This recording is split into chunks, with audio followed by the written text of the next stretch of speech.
Turn for what? Hold on. I'll figure it out.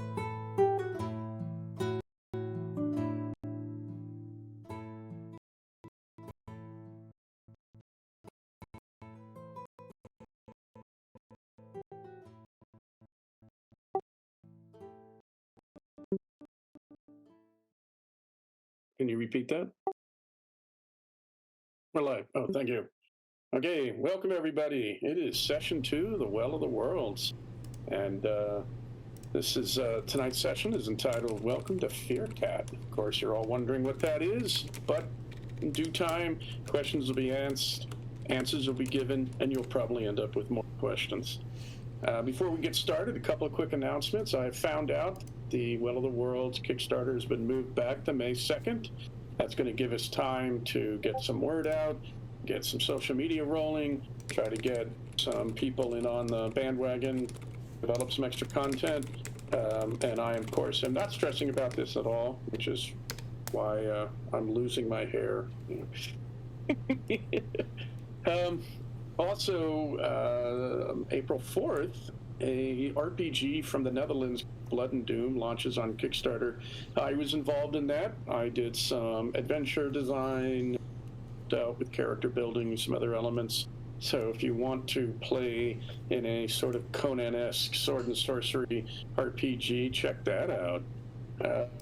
And then on Cerbrook Press, which is my old personal product line, I am in the process of doing a complete revamp. Improved layout, improved spacing, more readability, cleaning it up, getting some products ready. So not much to see yet on Drive-Thru RPG, but you'll see some Savage Worlds, Heroes, some D&D. I've decided I'm going to keep some of my D&D products up that are original and don't require DM's Guild type entry. And some Prowlers and Paragons, as well as a lot of system-agnostic product that can be used for any campaign. Now with that out of the way, let's see here. We have Ashlyn, Edgar, Freya, Lamar, and Roland. The 5 of you are our players. And let me give a recap of last session before we jump in and you guys can start asking all the questions and figuring out what you're going to do next. So last session, after a horrific case of turbulence, our heroes awoke to find themselves in the wreckage of their aircraft. Aside from the 5 of you, there was no one in the plane. In addition, the front and the back of the plane were missing. Anybody who really thinks hard about this may wonder how the plane came down. Not sure. The landscape outside was more like an alpine meadow than Bermuda, snow-capped mountains, conifers, and animals unlike those the PCs were used to. Gathering supplies and luggage and spending some resolve to get some lucky breaks to find their exact item, our heroes decided that staying with the plane wasn't feasible. For example, cell phones had no signal, a compass simply spun, unable to find north, and they thought that by following water, you could lead to a settlement. While doing so, following a stream that led away from the mountain down further into the land ahead of them, you came across the wreckage of an unknown vehicle, a vehicle that seems to come from around the year 2111. An armored jacket made out of 100% pure biosilk was discovered and proved to be very resistant to tears, knives, and decay. There was a pouch of casino tokens found, coming from someplace you had never heard of, and an ID card was discovered mentioning a city of Angeles, which you had also never heard of. Not Los Angeles, Angeles, spelt differently. So you left the vehicle, continued following the stream, and found an artificial structure. It was an open plaza lined with pyramids with an obelisk at the center. One of the pyramids had an opening in it, so you decided it was time to take shelter for them, which proved to be a really good decision, because when night came, the sky was revealed to be empty. No moon, planets, stars, just blackness. And a faint glow that came from apparently behind the mountains, as well as biolights from plants and some animals scattered all through the landscape. It was also noted that that the sounds of animals up at night can be downright terrifying. Then a massive thunder struck with wind, rain, lightning, all thing. One bolt struck the obelisk at the center of the plaza, which lit up briefly control panels and amazingly recharged everyone's alarms. You then, the next morning, you left the plaza and continued following the stream.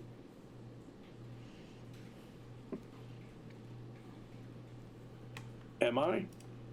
Yeah, it's like cutting off the end of sentences sometimes, or sometimes it's just a weird blip in the middle. Well, it's less like connection, more like the mic. Okay, hold on a minute. It's not that bad. We can still, at least I can still. Yeah, I can still make it out. It was just one of those moments of like making sure it wasn't a connection issue on my end. No, it's not. Okay, well, I've got it all maxed out, so and I've got it set for voice activity as opposed to push to talk. So it's the best I can do on this. We will hopefully we'll try the new headset next session, and I'll try that before then, see how it works. So Freya found a set of industrial-grade yellow rubber gloves, which were normal enough, except that she realized each one was made for a six-fingered hand. Sometime after that, when the landscape began to change, came more trees and more growth and undergrowth, three locals arrived. The said locals crashed into Edgar, knocking. They screamed something about giant people and started to flee. At that point, apparently, a giant person arrived. A human standing nearly 10 feet tall and probably weighing in at 900 pounds. Our heroes, who up to this point had been randomly expressing strange and erratic powers, did their best to drive the giant person off. Lamar jumped in to slash it with his sword. Edgar shot it with a flare gun, and Roland set it on fire. With all of this happening, the giant person fled, wanting nothing to do with our heroes. And at this point, the five of you are sort of standing around. This 9-10 foot tall, Bigfoot-like creature has gone crashing off through the brush, smoking, literally smoking, because you've hit it with a couple of the flare, and Roland dropped something akin to a fireball, or maybe flint burning hands, hard to tell. And you get a moment to collect yourselves, and to reiterate, there are three young individuals, probably somewhere between around 16 or somewhere between 14 and 18. They are a fairly normal looking girl, but she has blue skin, and we're talking like, nice, good Crayola crayon blue, and very dark blue hair. There is a sort of bronze skin, pale, almost white hair, human looking girl, but she has tawny cat-like tail. Also much more athletic looking than the human looking girl. And then there is a humanoid girl, but with rodent-like features, an elongated snout, tall, narrow ears, a thin tail. And she has a white pelt and sort of longish around her white hair. And you'll quickly realize her leg bend backwards, and her feet are sort of three large toes, and instead of having boots like the other two, she has like a gator-like arrangement so that it wraps up her up her leg, and her toes can grip the ground.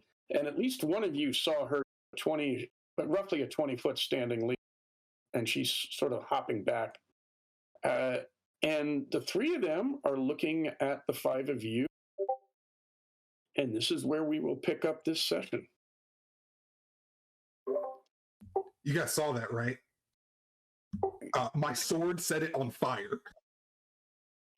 Yeah. Edgar got knocked over to the ground, so he's picking himself up and dusting himself off, and kind of looking at the three strangers with some trepidation. Are you three okay? So the three of them, and they're dressed in what all of you would probably consider semi-generic, what you would in your heads, or what you would probably think, semi-generic medieval clothing. So they have short sleeve, roughly knee-length tunics. Some of them are longer than others. Underneath that, they have a longer sleeve. And then they have something like an apron in the front, which is clipped up at the shoulders, and there's a belt. And they all have pouches and knives on the belt. The human-looking girl's, her outer tunic reaches down almost to her ankle. The cat girl's to her knees, and the rodent girl's to about mid-thigh. And underneath that, they all have trousers. The human girl has leather boots. The cat girl has sort of boots, but that leaves her toes exposed. Anybody who takes looks down will notice that she has somewhat like toes and something like a claw. And the rodent girl, like I said, has something like gaiters, so her splayed toes end in definite claws. And the three of them look at each other. And the rodent girl looks at Roland because she saw Roland cast fire. And she says, "Are you a wonder worker?" I'm a researcher. I don't know what a wonder worker is. So the other two girls look at her with this expression of like, and you can tell from their expressions are a lot easier to read. And the cat girl's ears are up and forward, very attentive. And they sort of give her this nudge. And the rodent girl says, "Oh, well, wonder workers are those people who have incredible power, like hunter of bees." You might have to explain a bit more. That's not the accent for her. You might have to explain a bit more. We're not from around here. At which point the human girl says, "Oh, are you traders? Have you come to trade?" And she's looking around, realizing you don't have like much on you. No. Do you have wares for trade? Ignore him. At this point, the cat girl says, "Well, yes, we go to Ashcam. We trade tobacco and hides and horns and antlers. And Oh, that sounds great. As a matter of fact, he's now realizing what happened, and the bravado's kind of fading as the adrenaline does, and he's actually going to take out a cigarette and he's going to light it. Okay. And he's going to sit down with his sword next to a tree, and he's just going to be like, "Oh my God!" He's like, "What is going on?" When I say we're not from around here, I think I mean a different world. That seems accurate. So there's a look of, I wouldn't, not a look of attempting to understand. And then the cat girl all of a sudden shakes her head, and she looks at her two companions and says, "This," and she points at the blue girl, "is Guthny, and I am Dala, and this is Vigurth." And then Vigurth kind of shakes her head and says, Oh, I am very sorry. We are from the village of Fyrkat," and she points further towards the sunward. And she, whoops, sorry, I missed a. Sorry, my brain just derailed. And she says, we were foraging for berries and fruits and mushrooms and nuts and things when one of the giant people," and she points to where that Bigfoot-like creature ran off, "surprised us. And they all look at you, and you fought it." And they point at Edgar, "And you cast fire," and then at Roland, "And you set it on fire." You must be wonder workers. So let me say, I'm sorry. We didn't introduce ourselves. Like our companion said, we are strangers and new to the area. My name's Edgar. I'm a librarian. Other people, I think it's polite if we tell them who we are. Lamar's gonna, take a drag, blow out his smoke, and he's like, "I'm Lamar, first of his name, leader of this band." What? Huh? My name is Ashlyn, and he's not our leader. I mean, that's what she thinks, but that's fine. Like, yeah. I think I have a concussion. This is not happening. This is not real. Ashlyn, please tell me that I bumped my head too hard or something. This is not real, right? Well, if it ain't real, it don't hurt none to go along with it. Fine. She still doesn't say her name. Oh no. No, I'm not. Roland kind of steps forward. I'm Roland Morris, PhD. Oh, and her name's Freya. She's not really much of a people person. She seems pretty fond of you.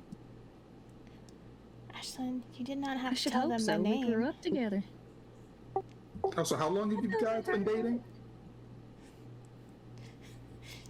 I think you have something mixed up. We've been friends since we were little kids.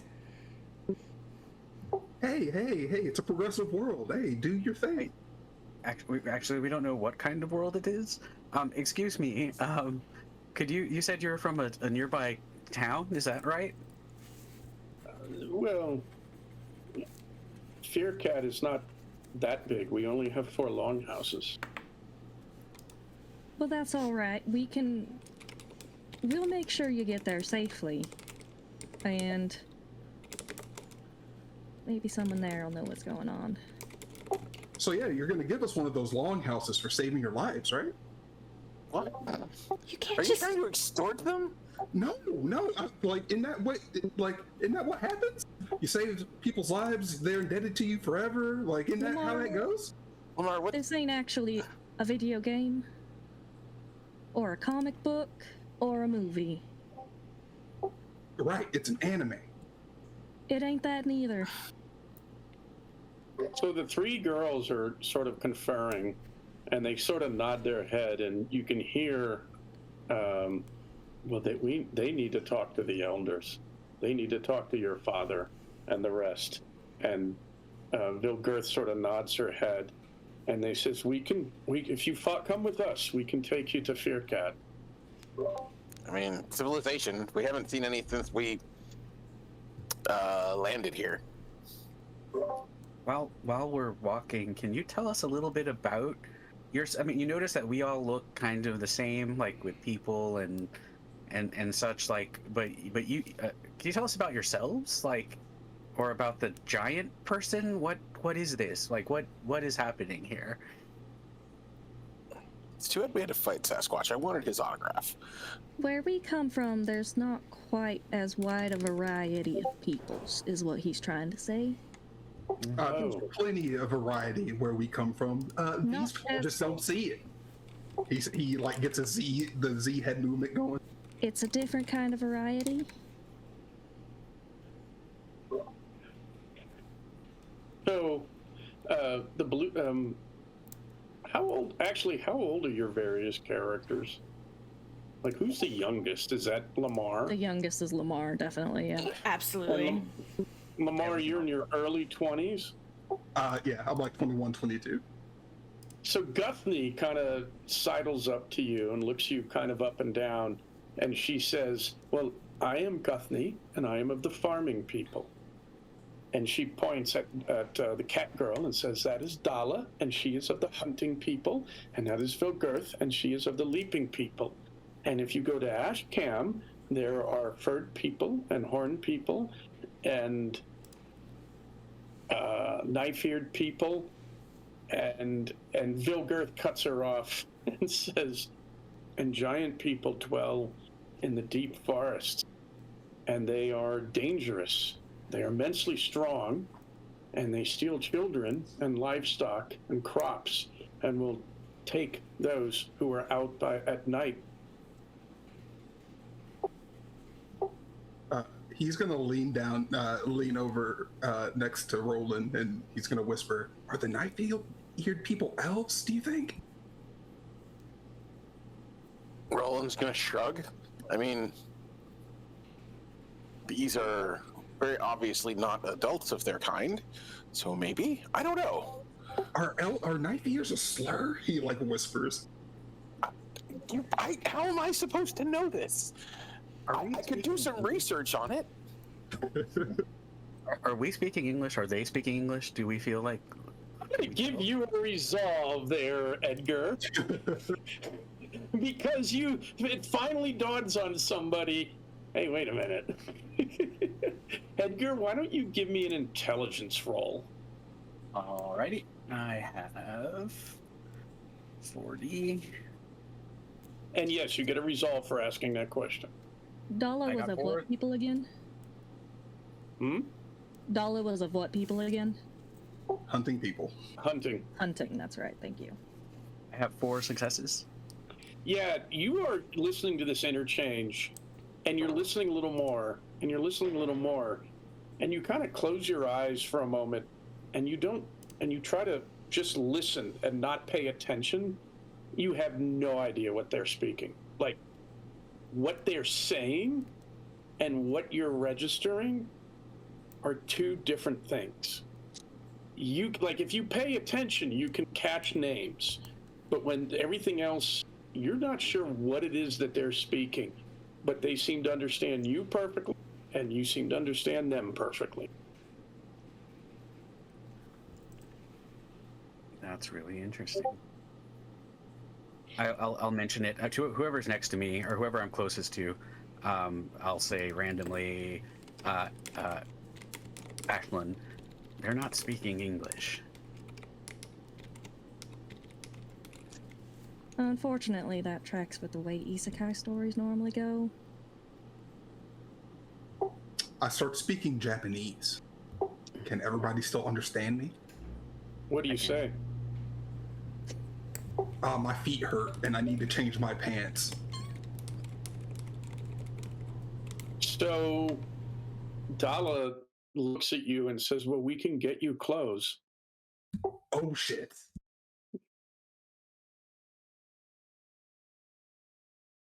Actually, sorry, no, not Dala. My mistake. Let me step back that. I just remembered Guthnie looks you up and down and says, well, we can get you new clothes if you need. Oh, yeah. I mean, I have some, he just starts stammering because he didn't realize that people were going to understand that. But yeah, no, I got my own, I could change my pants here in a minute. I just need, some privacy, I guess. And he's actually going to step off the side of the road behind a big ass tree and then change his pants. What just... I'm assuming we didn't understand a word he said. You understood everything he said. Even the whole part about my feet hurt and my... Yep. What happened? What's wrong with your feet? I don't know. Like, we've just been walking, and then I might have, wigged it on something, or like when I was trying to dodge from that giant orangutan-looking thing that you said. Sasquatch? You mean Sasquatch? Yeah, that. So you hear Dala sound that out. Sasquatch. Anyway. So yes, can you take us to your village? Mm-hmm. By the way, the three of them all are of about, you would figure probably about 5.5 feet tall. They're not especially short. They all look well fed. They all look healthy. And So judging their ages may be a little, because you're like their height and the way they look. You're not sure, but based on Guthnie, you're probably like, or Guthnie, you're probably like somewhere around 16. Definitely looks like it. How he's gonna walk up next to Dala, the cat girl. Yeah. Like, how old are you, by the way? She stands up and like proudly, I'm 48 seasons. How many how long is seasons a per season? year? Okay, somebody's gonna have to. You all talk at once. He said how many seasons are in a year. Ashlyn asked how long is a season. So Vilgirth takes a breath, and she closes her eyes, and she says. Actually, she holds her hand out, and she said, so she doesn't close her eyes. She holds her hand out and says, "Day." And she holds out her hand and she has 5 fingers, and she says, "Hand of days." And Edgar, because you kind of, you were paying attention to how they're speaking, it's not quite condescending, but it's almost like an adult talking to a child. Like, you don't understand, so okay, I'll have to explain it to you very basically. So she holds out her hand and says, "Hand of days, hand of hands," and Dala helpfully goes, "That's 25 days." And then she said, I can do basic math. Our year is 365 days. Occasionally 366 when you count in a leap year. This is interesting. How many days, how many hands of hands of the season? Let her answer first. Sorry. Yeah, you can see, as you start babbling, you can see the ears of both Vilgirth and Dala kind of flatten, and then when you stop, they pop back up because you interrupted her. And she says, That's my reaction too. a season is 125 days. And then she holds out her hand again and says, "A hand of seasons."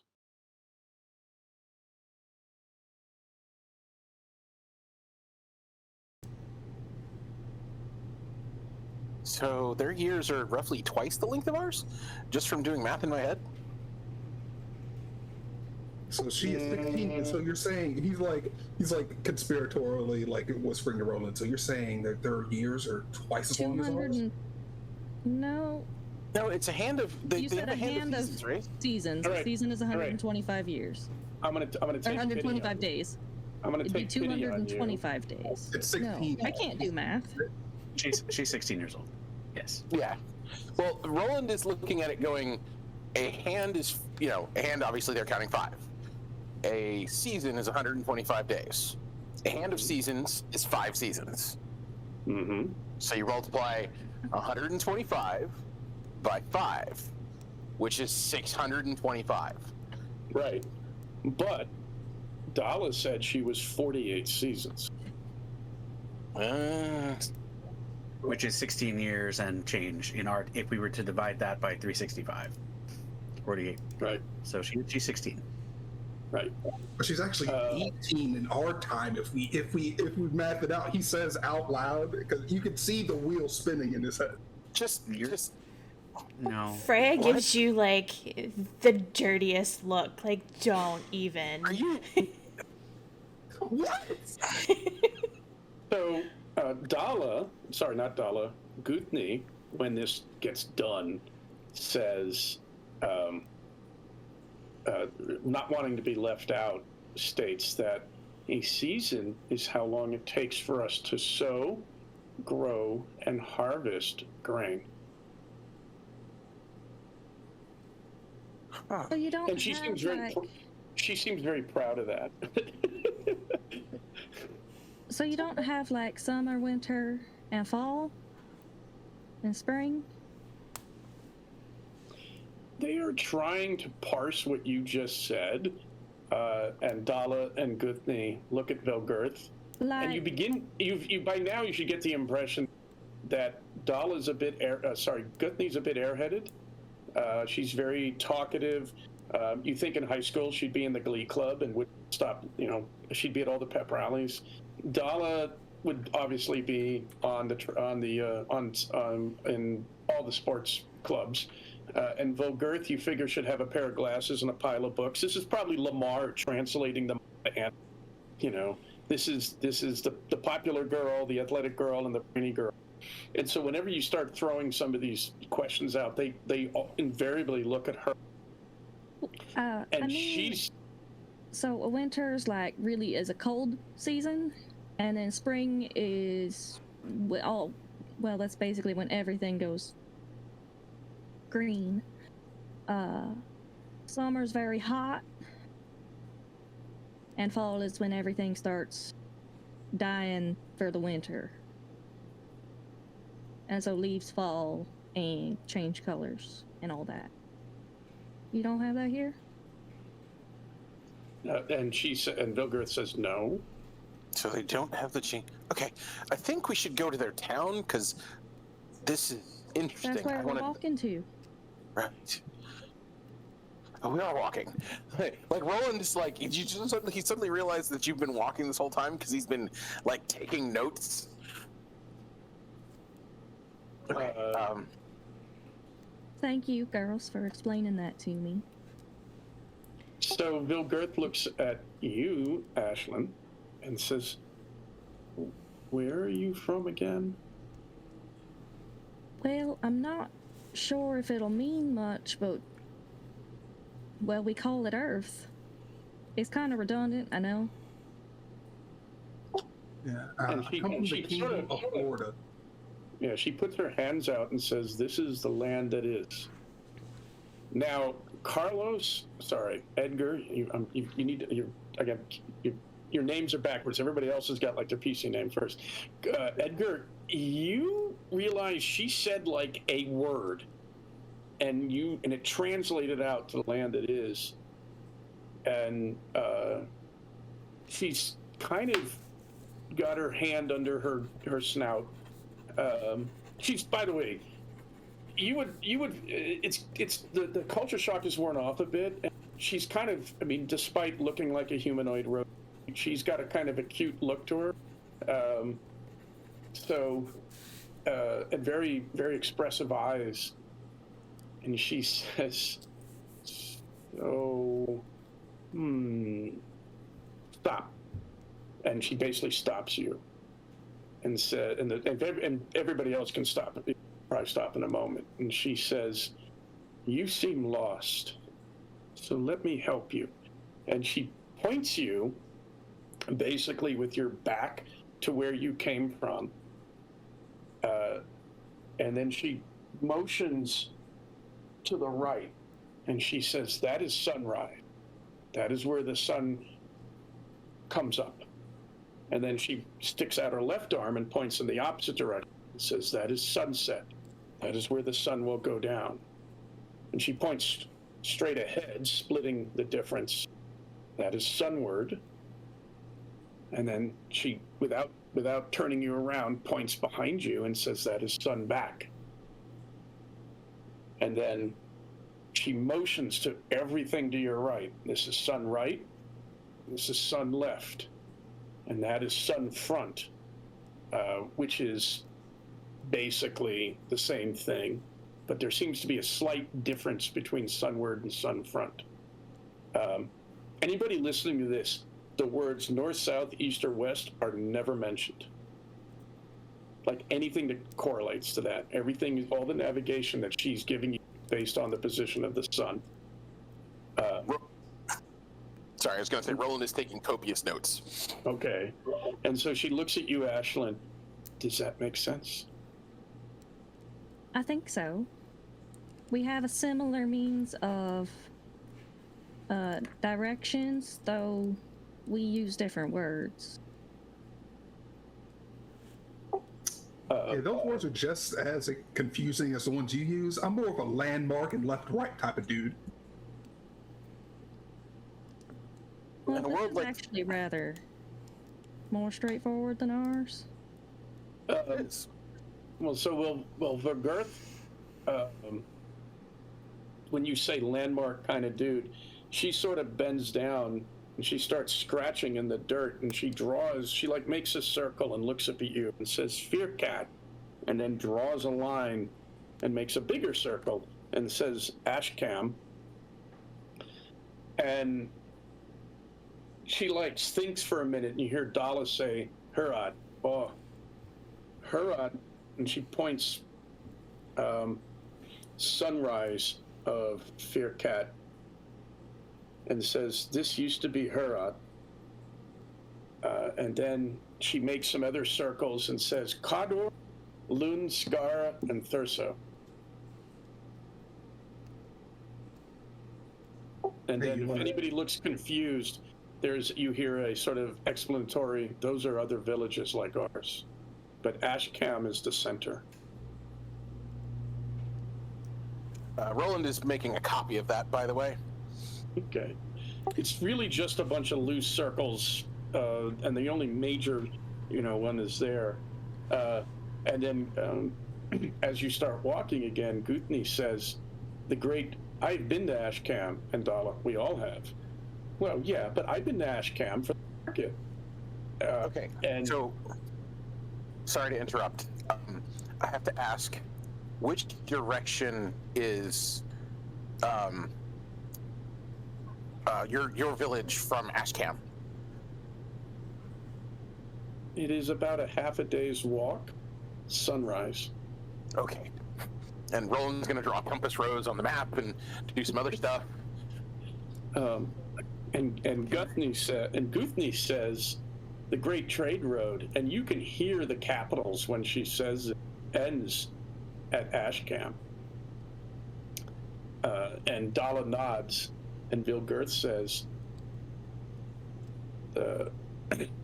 it is said by traders that if you take the Great Trade Road sunward as far as it'll go, you'll come to, she thinks for a minute, she says, to a great city. Beyond that, a lake so big no one can see across it. And then you hear Gutni say, that's impossible. Is it though? Where we come from, our home is 80-90% of this is a big, really, really big lake with salt and like whales in it. Does it have water? Does it have water people? I mean, some people say that there's water people, but they're just No, really it does not. the Marianas Trench, right, Roland? Right? I mean, I was researching Atlantis for a while. It's hard to find. Well, there's so many different. Like, there's some people that say Atlantis actually existed in the Pacific. Some people say the reason why there's the. If you would please not listen Okay, to him yeah. when it comes to our world, he Yeah. believes things that are myth and legend. Yeah, I would Because not I am a believe legend them. where I come from. Don't listen to them, please. Would it be okay if I took your photograph?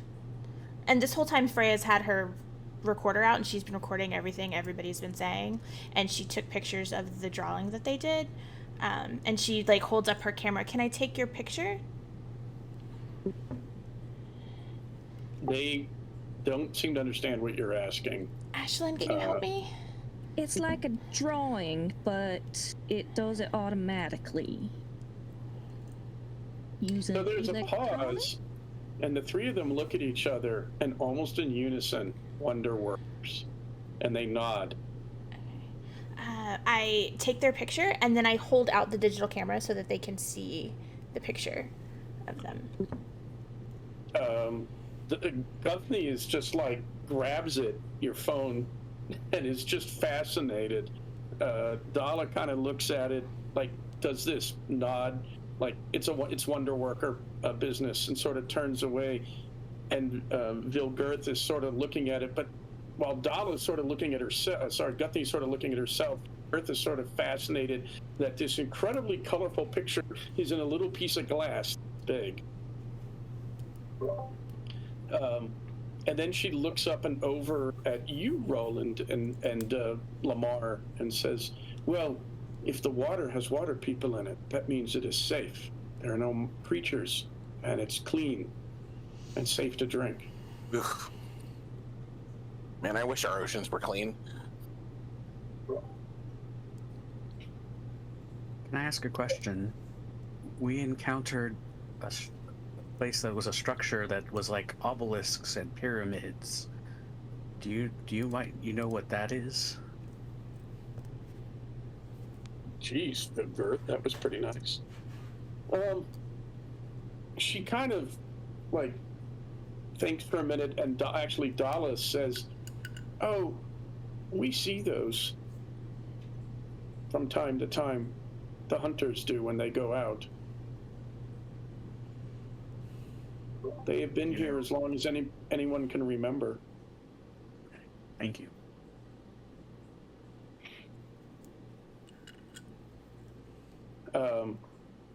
So you're all walking again. You will get to it. I think this is the walk is as long as plot needs. And Vilgirth looks over at you, Ashlyn, and says, I know some stories. Well, like you say. I'd love to hear them. Me too. Roland pulls out his phone and starts setting it up to record. All right, hold on a quick moment, please. No, the Because kids just exist in the moment anymore. They gotta record everything. We're in an alternate world. Let the man be. I am a researcher, first and foremost. Well, considering This is- you don't even know how we got here, it seems kind of pointless to be keeping down all this, because you don't even know if we're going to get back, much less Is it how called we city? would come back here. She's entitled to her opinion. Leave her alone. Yeah, I mean, you can have wrong opinions. That's fine. Okay. It goes against my nature to not document when something so tied to my life's goal is right in front of me. Well, just be careful. We don't know how long our things are going to remain charged, or if there's going to be another lightning storm, whatever, to recharge them. I have a solar charger, so Well, okay. Well, that's I also good. have one. Wow, you all really came prepared. I was not planning on staying at a resort. I was, yeah. Freya tells me I over-prepare. Remind me never to tell you that again. Aren't you glad I made you wear sensible shoes on the plane now? Very, thank you. So in the break, Vilgirth looks at you. She takes a breath, and she says, "It is said the hunting people once lived in a great forest." And you can see Dala like nod her head. It stretched as far as the eye could see, and then further, beyond that. The world was the forest, and the forest was the world. The hunting people lived in the branches of the trees and hunted among the roots. They made homes from the wood and the leaves to shelter them from the rain and dangerous animals of the treetop. Life was good, and the hunting people lived without care. Then one day, a great fire swept through the forest, driving all before it. The trees burned and fell, bringing down the homes of the hunting people. They fled before the fire, crossing rivers and streams until they entered a land unlike any they'd ever seen. It had no trees, just grass that stretched as far as the eye could see, and then further beyond that. There were people there, like the hunting people, but without tails or claws. They took the hunting people in, gave them shelter, food, and water. Unlike the hunting people, they farmed the land and knew little of hunting. The hunting people showed them how to track prey, to hide in the tall grass, to carve meat. In turn, the farming people, and Githny sort of like gets this little proud walk, showed the hunting people how to till the ground, how to make things grow, how to cook food. Thus, the hunting people and the farming people came as each helped the other, each supported the other in times of need. And so, when the time came, the hunting people and farming people set off together to find new lands to settle.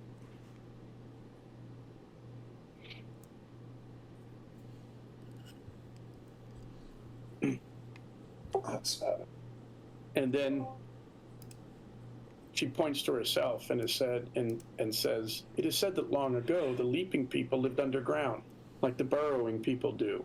We ate roots that hung from the roof of our tunnels, crawling things that dwelt in the floor of our tunnels. We ate that which ate mud. We lived in damp darkness, not knowing of the sun, or fire, or metal. Then one day we dug tunnels for new roots, and the roof of our world fell in. And we rose from the broken earth to find ourselves in a world of sun and air, of fire and water, of things that grew out of the ground and not into it. And that is how we, the hunting, leaping people, came to be."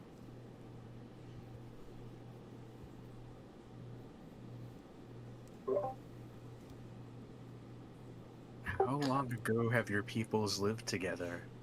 Or how long have they?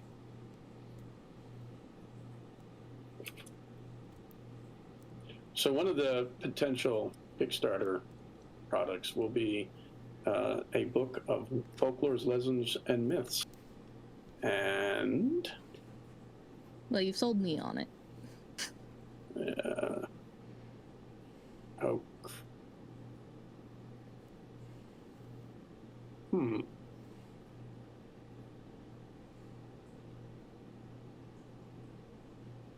Are you telling me I haven't typed that up yet? All the people watching at home are like,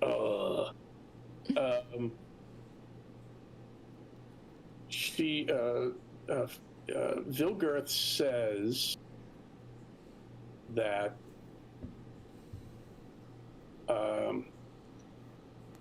hundreds of seasons ago, we came mountainward from sunward because of a war, and Ashcam was settled first.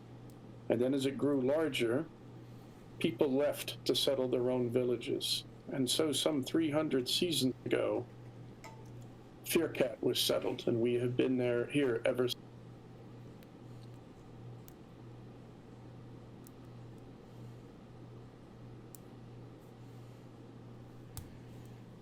And we are in the village, right? I think we're still going there. Oh, we're still traveling. Okay. What you can see now is you can tell that there's the smoke that you had seen before is much more obvious, and basically you can come to realize that there is an area of farmland and such out in front of you. And basically what you do is you see that there's a thick hedge of prickly bushes that's in roughly a very large, and it's pierced here and there by pretty heavy gates. And once they let you through one of these gates, they basically have a lever that you lift, and then when you come in, you drop it down. So it's obviously there to keep animals out, but anybody, with an opposable thumb can figure out probably how to get in. And the gates are built in, and the hedges are up.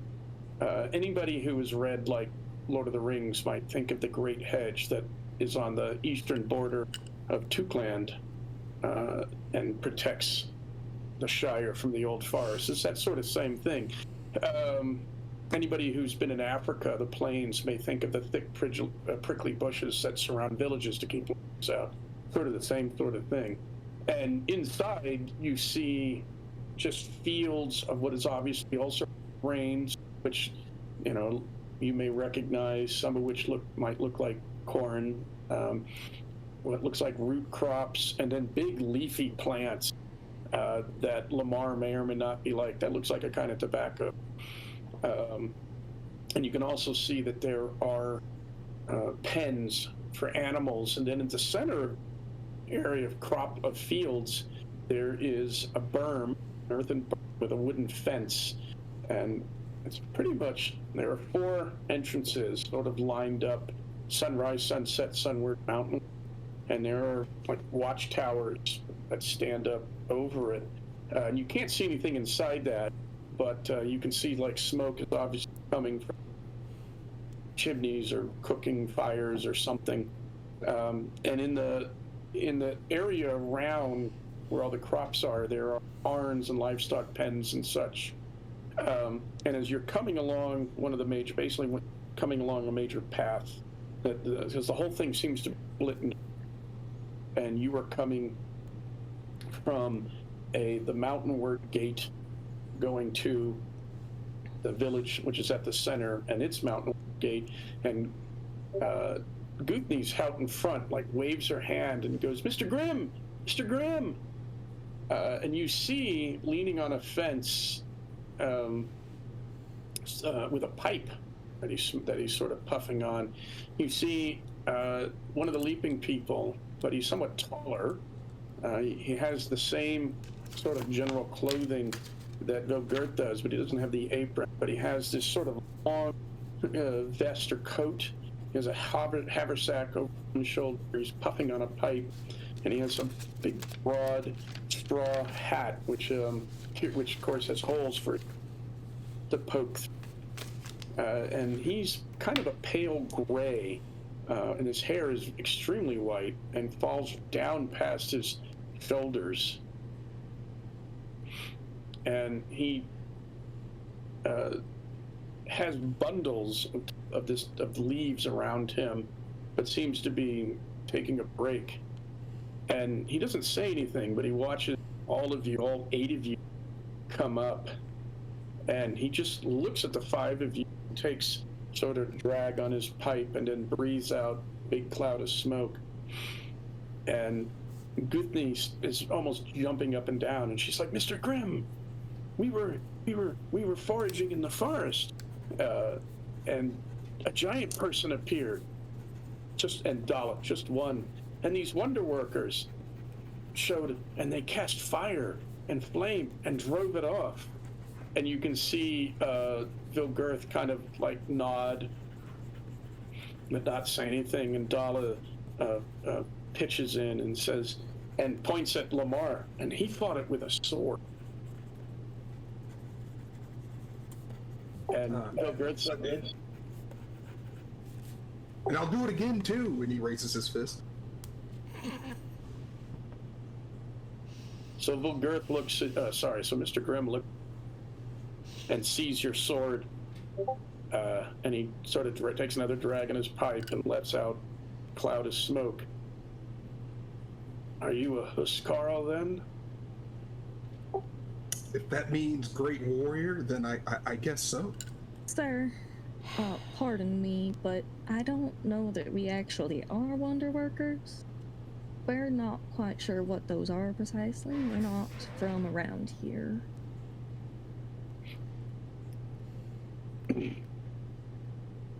So he kind of,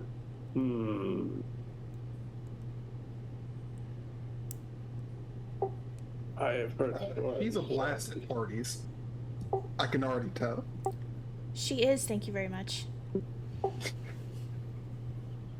It's all right. So Mr. Grimm says, he says, "I've heard tales of peoples who could do incredible things. There was Ashbourne, who could bend, break, or lift anything in his grasp. And there was Thorvive, a woman said to be of living metal.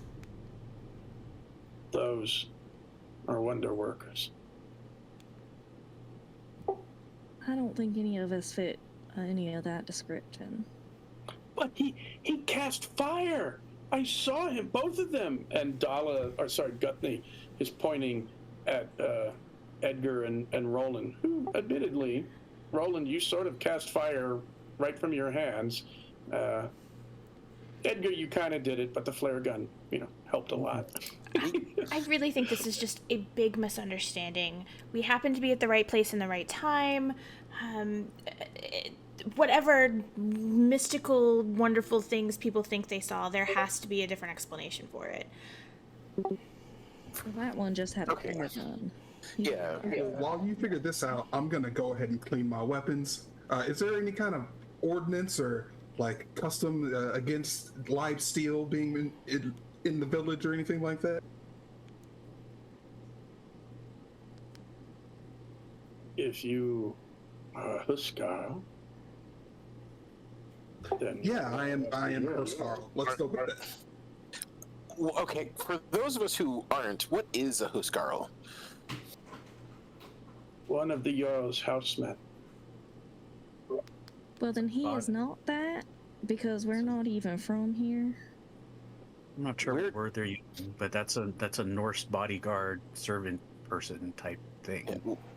We're travelers from a very, very far off land. Well, Technically, we're not sure how far it is. We were in a plane crash. I don't think they know what a plane is. Our flying machine crashed, and we're here, and we came from far away. you get out flying machine, and the four of them kind of recoil, and you see Dala actually bring her fingers out and pop claws, and Mr. Grimm reaches over and steps back, and he kind of picks up big knife that he was apparently using to cut leaves. And there's a moment, and Mr. Grimm looks at you, Roland, and says, "You come from the sky." Hold on. Let's settle. Can we please put the weapons away? We mean you no harm, and I mean that with all my heart. Okay, so We do not technically come from the sky. In our world, we have these big machines that let us fly great distances, because our world is a very, very big place. It's just a means of transportation. Do you have, like, wagons? No, Buggies? Phil Girth says, "Father, didn't you say the sky people destroyed Herat?" Well, do I look like I can fly on my own? I am a scholar. I'm a man of learning. I don't destroy things. Give me a charm roll. Okay. This is gonna be great. Can I assist that? Can you? Well, you know May I? something? Well, no, you know something? You really would like this to succeed. So, Roland, add a die. Do I need to spend a resolve or anything? Nope. Okay.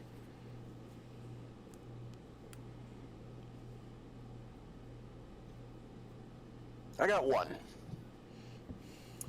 You really would like this to succeed, Ashlyn. So, Roland, re-roll that, please.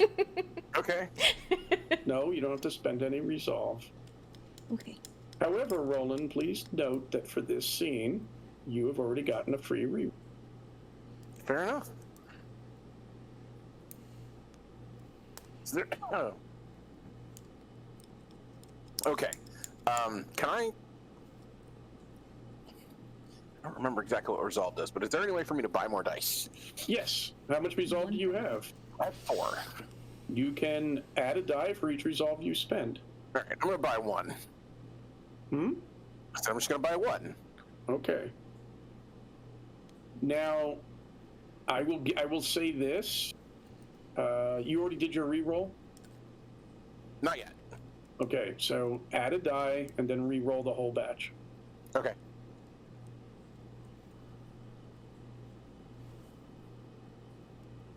Ava's over there calculating. Wait, I think I know how that works. 3. No, actually, Three. I'm doing some work for the I know. Kickstarter right now. I know, the P&P fans in the audience are like, wait, I know what power lets you do that. 3. I do know, though. Okay, so for those listening at home, that's a pretty hard level. And Mr. Grimm, I can roll his willpower. Of course, I just rolled dice on the floor.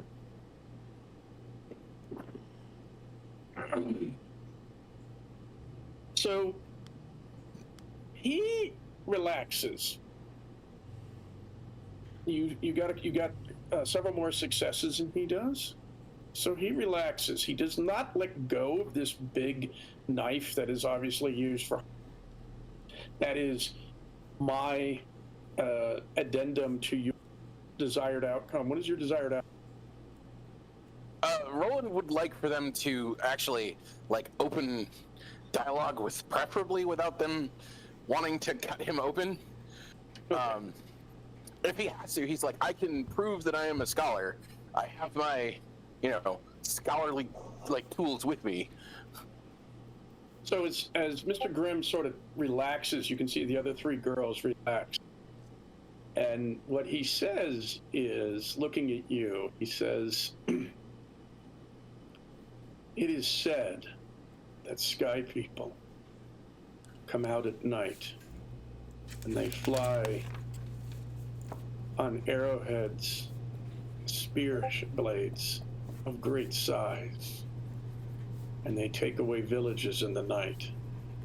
And he's sort of looking at you to see, like if you look totally, I've no about.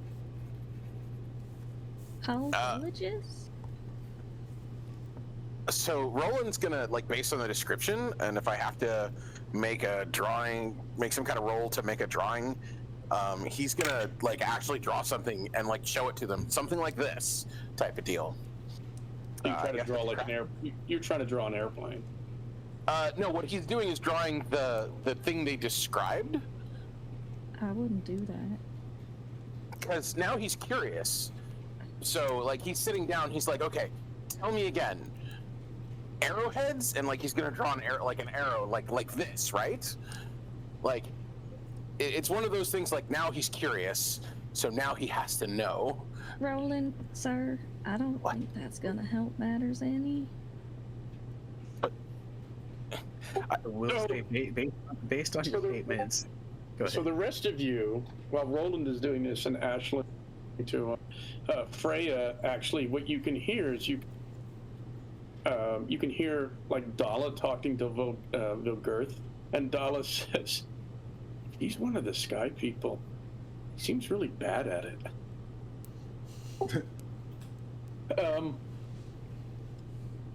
And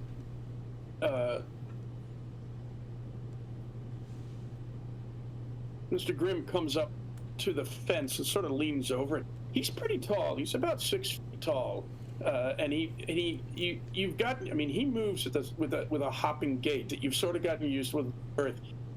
And he looks at what you're doing and sort of shakes his head slightly, and probably startling some of you, just does a standing leap straight up and down and clears the fence. Just literally hops it. So he clears like about 4, maybe 5 feet, just, and he steps over and looks down at what you're doing, and then shakes his head and says, it is said, I have not seen them, but we have all heard of them. They are like the giant people and the night people. They come when the sun goes down.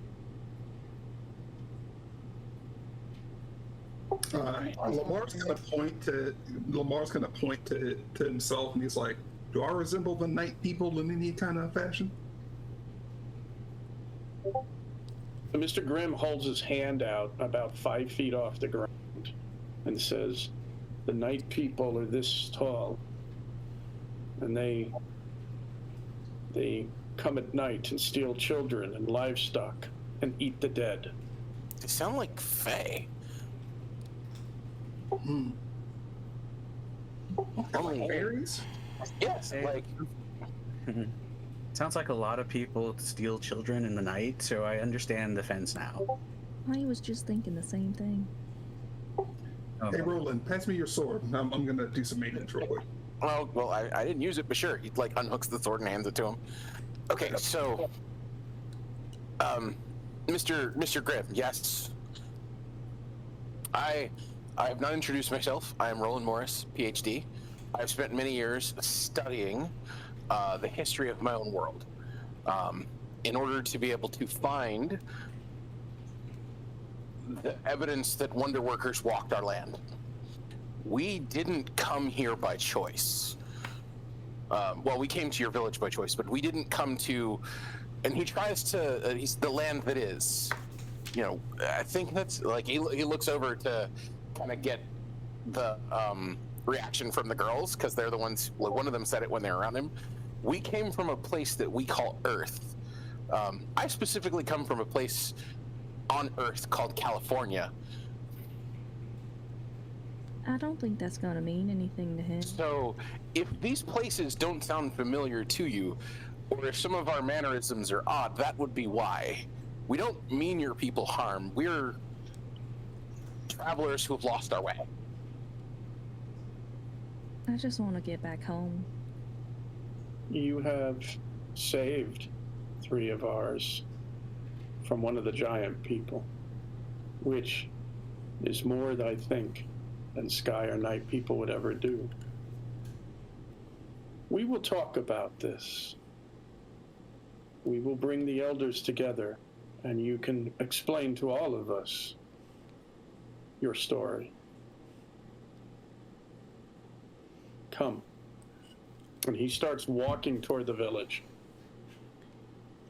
As we walk quietly, Freya leans over to Ashlyn and says, maybe when we get to these elders, someone else in the group should talk to them. You mean not Roland? Not Roland and not Lamar. Yeah, I kind of agree on that. Oh, you said you're whispering? All right, Yes. so I'm going to assume I'm not hearing this. No. Yeah, that's what I'm doing. I think Roland took to the whole Wonder Worker thing a little too quickly. I agree. I don't... But then again, he keeps talking about all these conspiracy theories, so I don't know. I mean, conspiracy thinking just leads to more conspiracy thinking. Exactly. I wonder if he's an anti-vaxxer, do you think? I don't know, he kind of looks like he might be. They both, honestly, they both look kind of crazy in different ways. Well, Lamar's just your typical anime fanboy. Yeah, he's just young and immature. Maybe Edgar should talk. He seems... Seems like he's got a pretty good head on his shoulders. Yeah, he seems a good middle ground between us and them. That sounds good. Okay. So you come through the gates. So what you're looking at is, like I said, a berm of earth with a fence. Technically, this is a palisade. This is a very basic way to build a defensive structure. And there is a bit of a ditch where the dirt has come from surrounding the village. And inside there are 4 long, these about 100 feet long. They have stone walls and wooden roofs. They're maybe 16, 18 feet wide, and you figure about 25 feet tall at the tallest point of the and they're in an X shape. And then in the empty spaces around between the various longhouses is just all sorts of other buildings. You see some like little corrals, and I'm gonna drop an overhead view out of notes. Yeah, there we go. So you can see you're coming in from the bottom of that map. So you're passing a carpentry shop and chicken coops, and you figure these are chickens, but they kind of look like puffballs of feather. You can hear the clanging of somebody at a smithy. You can see some animals. There's some scattered goats, or at least you think they're goats, but they have like 4 to 6 horns in a cluster around the head. And you see what you are definitely horse-like animals. And there is a crowd gathering at the center where the 4 paths meet and the ends of the 4 longhouses point. You figure there's about 100 people, and it's mostly these farming people and hunting and leaping. These are the 3 types that you can see. And there's a group gathering. Basically, they're forming like a big arc, and there's a cluster of what you figure are the elders out in front, and you see one of the hunting people. He's rather tall. He's got a wiry build, broad shoulders. He's wearing sort of the same outfit that all of them wear, which is that tunic, undershirt, trousers, boots, belt, a pouch, and a knife. He has like a leather apron on, and then tucked into that, and some pockets and loops, some wooden hafted tools. You're not sure for what. And he has, he's actually got a spear, a very long shaft with a broad triangular blade. And interestingly enough, a setback from the blade is a crossbar, a pretty heavy crossbar set back from the blade on the shaft of the spear. Mr. Grimm joins them. There is a woman of the hunting people who looks aged. I mean, you have no idea how Mr. Grimm is. Pretty old. But you also get the feeling that if this is what she looks like now, in her youth, she's devastatingly striking. She has a similar complexion and appearance as to Dollar, but her hair is very long and braided and falls down past her waist.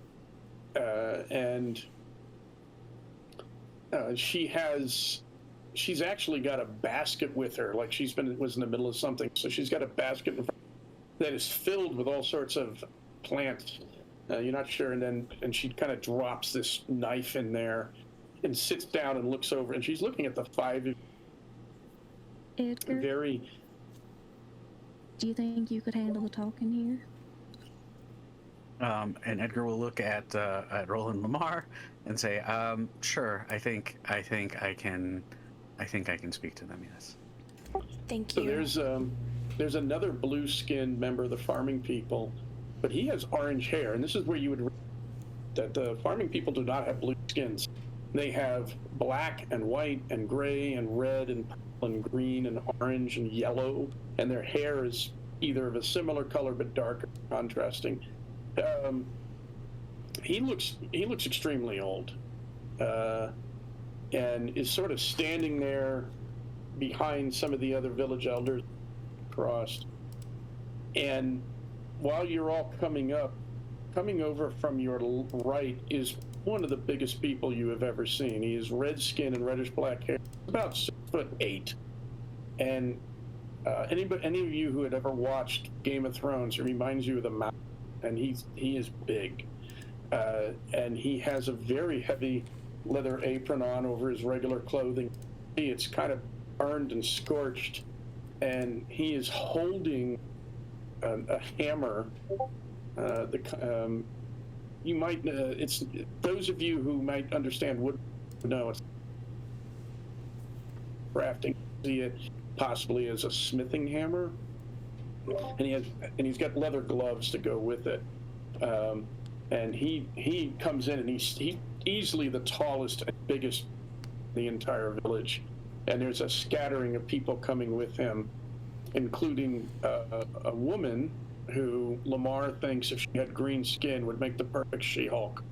Not 7 feet tall, and she's dressed similar to this red guy with that sort of gloves and apron, and both of them actually look shiny, like they've been near a lot of heat. And it might dawn on some of you that that's that clanging we heard was probably a smithy, and I think this is the smith. That blacksmith ain't half bad looking, Sully. He's not really my type. Well, you always go after the nerdy ones. I mean, that's just kind of what I like. So Edgar is going to approach them if they are approachable at this point. Like if there's people around. I think Edgar is the oldest one here. I'm pretty sure. He's in his kind of mid to late 30s. So I'm pretty sure he is the oldest one in the group. And so he'll say, "Hello, we're looking to speak to the elders." So, Mr. Grimm, who is sort of standing there, looks at you and looks at these other 4 people, and you've gotten used to his method of speaking. Bit of a pause. He breathes out a cloud of smoke and takes his pipe out and says, "Elders, these 5 saved 3 of our own from a giant person. According to that one," and he looks at you, Roland, "they came from the air." And you can hear this like, whoa, go. "But I do not think they are of the sky people. They seem different. And so they will now explain themselves." And now he looks at you, Edgar. Hello. Yeah, we are strangers to this land. We're strangers to this other, and in fact, until yesterday, with one exception, we're largely stranger to each other, even. And we came here by accident, with our traveling machine broke down. We're not entirely sure where we are, and we really could use assistance or could use something to get a sense of where we are and how we might go home. I think that's what we really want to do. He looks kind of like at Lamar questioningly. I think that's what most of us want to do, is to get back home, and we're wondering if you might be able to help us. At this point, the blue-skinned, orange-haired man says, "Well, what land is your home?" We call it Earth, and I don't know, it doesn't seem to be a place that we can walk to or ride to from here. So I think we might need the assistance of maybe even the ones that you're calling wonder workers or something along those lines, who might be able to tell us how we can get home.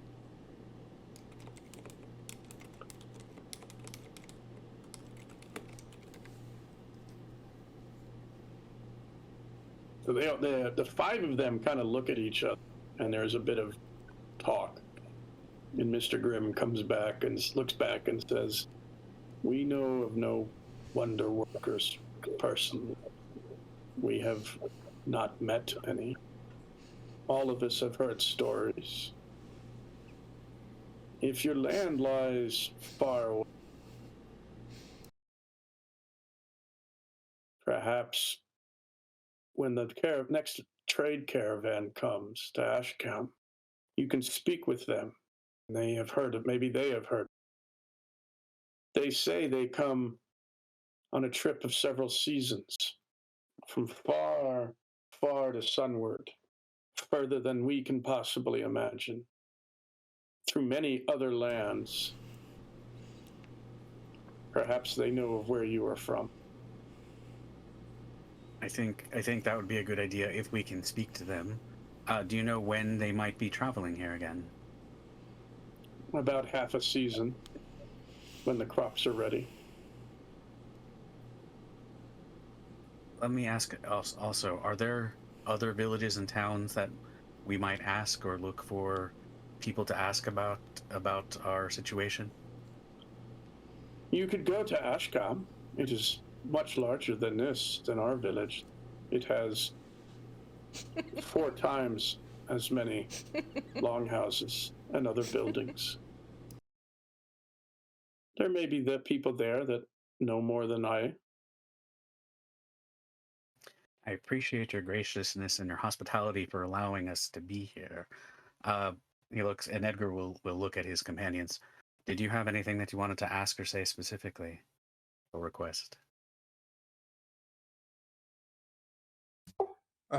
Lamar, at this point, while they were talking, he has taken the sword over to like the nearest table or like flat surface, and he's completely disassembled the sword that he's using, and you've seen he's pulled out like a little bamboo box that has like a little brass hammer and a big like white puffball that looks kind of weird to you guys, but he is currently like tapping the naked blade of the sword over here because he has no idea what that blood is made out of, and he doesn't want to come back to an extra rusted sword. So yeah, that's what he's doing, and he's just kind of letting you guys talk because now he's just worried about making sure his swords don't break. I don't have anything that wouldn't turn into a history lesson. I have lots of questions, but I think they can wait. I think that's fair. I don't Freya? have any. I don't think I have any questions unless you think that they would allow me to take pictures. Maybe on an individual basis we can ask. Yeah, I don't want to be. I don't want to be disrespectful or rude, so I can wait for that. I doubt they even know what pictures are, guys. Just pull out your iPhones or your Androids if you're poor and just take pictures. I resent that. Excuse you, this camera is an actual real digital camera, and she like holds up this like really nice camera. This was expensive. This isn't just a phone. Android is by far the superior choice, though. Agreed. Just because it costs more don't mean Apple's good. I mean, yeah. You and your weird colored text messages. Now get out of here. Well, So, as you can see, elders, we are also strangers to each other. Would it be possible to partake of your hospitality until we can figure out our next steps, perhaps on how to get to Ashcan? So Mr. Grimm looks over to the other elder, not all of whom look old, and he says, as you can see, they speak strangely and do not know our ways. But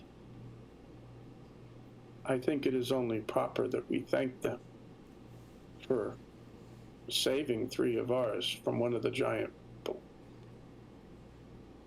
At which point the hunting person with the spear says, which way did it go? Looking at the 5 of you. okay. Going back over the compass that she's now got in her head, Ashlyn's gonna try and figure out which way did it go based on that. 1 second. Which direction were we traveling to go downriver? You were traveling sunward. Sunward, okay. And it ran away from us, right? Like directly away?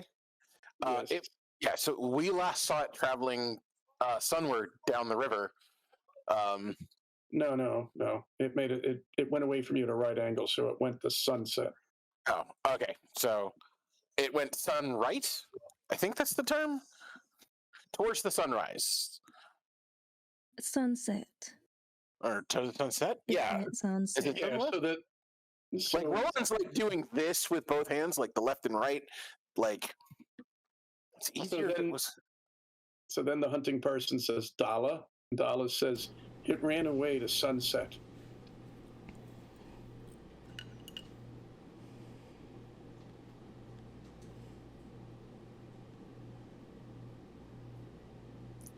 We will need to find them and drive them out. And then he basically takes the spear and walks away. Takes a deep breath and walks off, and Dala follows him, and you see a couple of other people break from the crowd and go after him. I think a couple of our friends here might be willing to help if y'all need it. She kind of just looks at Lamar. And Something. Vilgirth says, they have cast fire. Father, I've always said fire is an arrows is what will drive the hunting people away.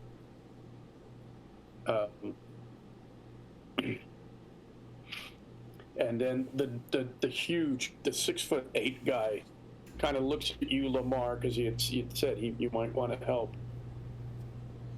If you are skilled with that blade, as you say,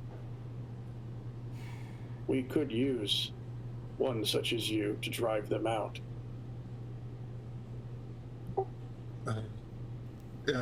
As he says this, he starts reassembling his sword. So he puts the seppas and the suba back on, and then slides the hilt down. And then as he hammers the pegs back into the handle, he's like, "Yeah, I'm in." Are you sure you're up to this? She looks at Lamar like, please tell me that you actually know what you're doing and you're not just some anime fanboy. playing around with the sword. I am an anime fanboy, and like this, he starts to get a little bit more serious. He's like, I am an anime fanboy, but I have also been swinging swords since I was about 7. Like, I know my way around the sword, and I know my way. I've also been a Kendo practitioner for a hot minute. So you're saying you studied the way of the blade? That is all I've studied. Blades and anime. Yeah, I thought so. Boy. I mean, Ashley, I did notice you knew what an isekai was. That's interesting. Yeah. I didn't say I don't watch anime. Oh wait, what? You don't? You watch something? He's like, what? So Lamar, I think you got more important things to be worrying about right now. If you're going to help them, You better know what you're doing. If you get us into something you can't get us out of, and my friend gets hurt, I'm coming after you. You promise? Yes. well, Freya, Gotcha. you know very well if I got hurt, that means something got through you, This is true. and you might not be able to go after him. This is very true. Don't let it get to me. Don't let it get to you. Alrighty. Yeah. Roland, do you want to go as well? I'm not really a fighter. I don't know where the flames came from. I just assumed that it caught your flare caught on like some dirt and debris in its fur. So I don't even know if I'm the one that made it go whoosh.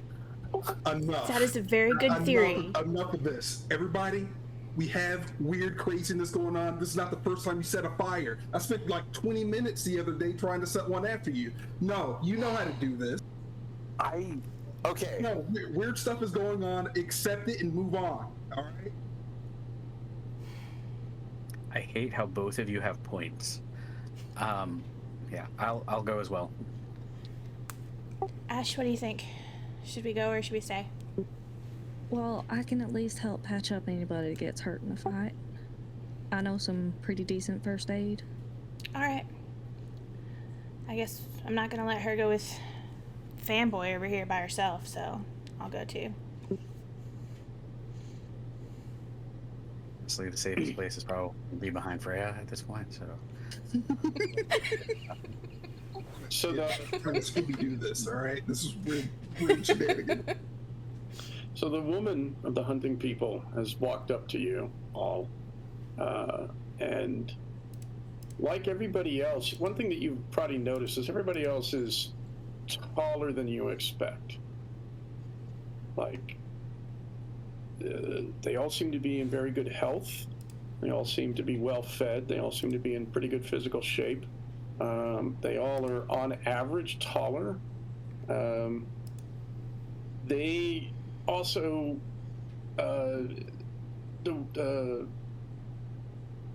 they seem to be fitter, and they seem to be it's kind of a hard, like, how to phrase, like, to be blunt, there's an attractiveness to them where they just seem to be better put together than, say, the average person from perhaps it's because they live in a lifestyle of everything is done by hand. They don't eat processed food. And if what they said is correct, they don't have lean seasons. I mean, they don't have, like, if it's, I will say that even though we didn't bring it up, you have an impression that pretty much the weather, this is how it always is. So apparently they measure, Bill Girth would have thrown this in as another thing. The reason why they measure by season is that's the best, effectively you would get out of her, that's the best time unit they have. Because they don't have a month because that's based on the moon cycle. They don't have a season cycle because it's change. So basically growing, sowing, growing, harvesting, that cycle is how they tell time. And at this point, the woman has come up to you And she's sort of looking at you all and is pretty much trying not to laugh at your back and forth. And she says, welcome to the village of Fyrkat. You may call me Mother Geetha, the one who went off to arrange searches for the giant people. He is Gorman. You have met Mr. Grimm. The eldest in our village is Vali, and she points to the blue-skinned, orange-haired man. And that, and she points to the red-skinned giant, is Vidar. He is a smith, and thus knows secrets usually known only by the mining. I think you will be welcome here at time. We will bring forth food and find a place for you to stay. If you wish to move on, we will see how we can aid you. But if you are afraid of these giant people, you have a little time before we find. Relax. Eat, drink, rest. And she looks at you, Lamar, and says, I think you will find a companion soon enough, and then walks away. Oh, that's nice, he says.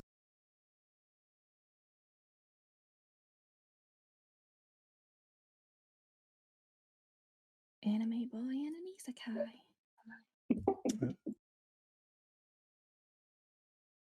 So the three girls, the three girls come up to you and say, effectively, okay, we're going to find you a place to stay.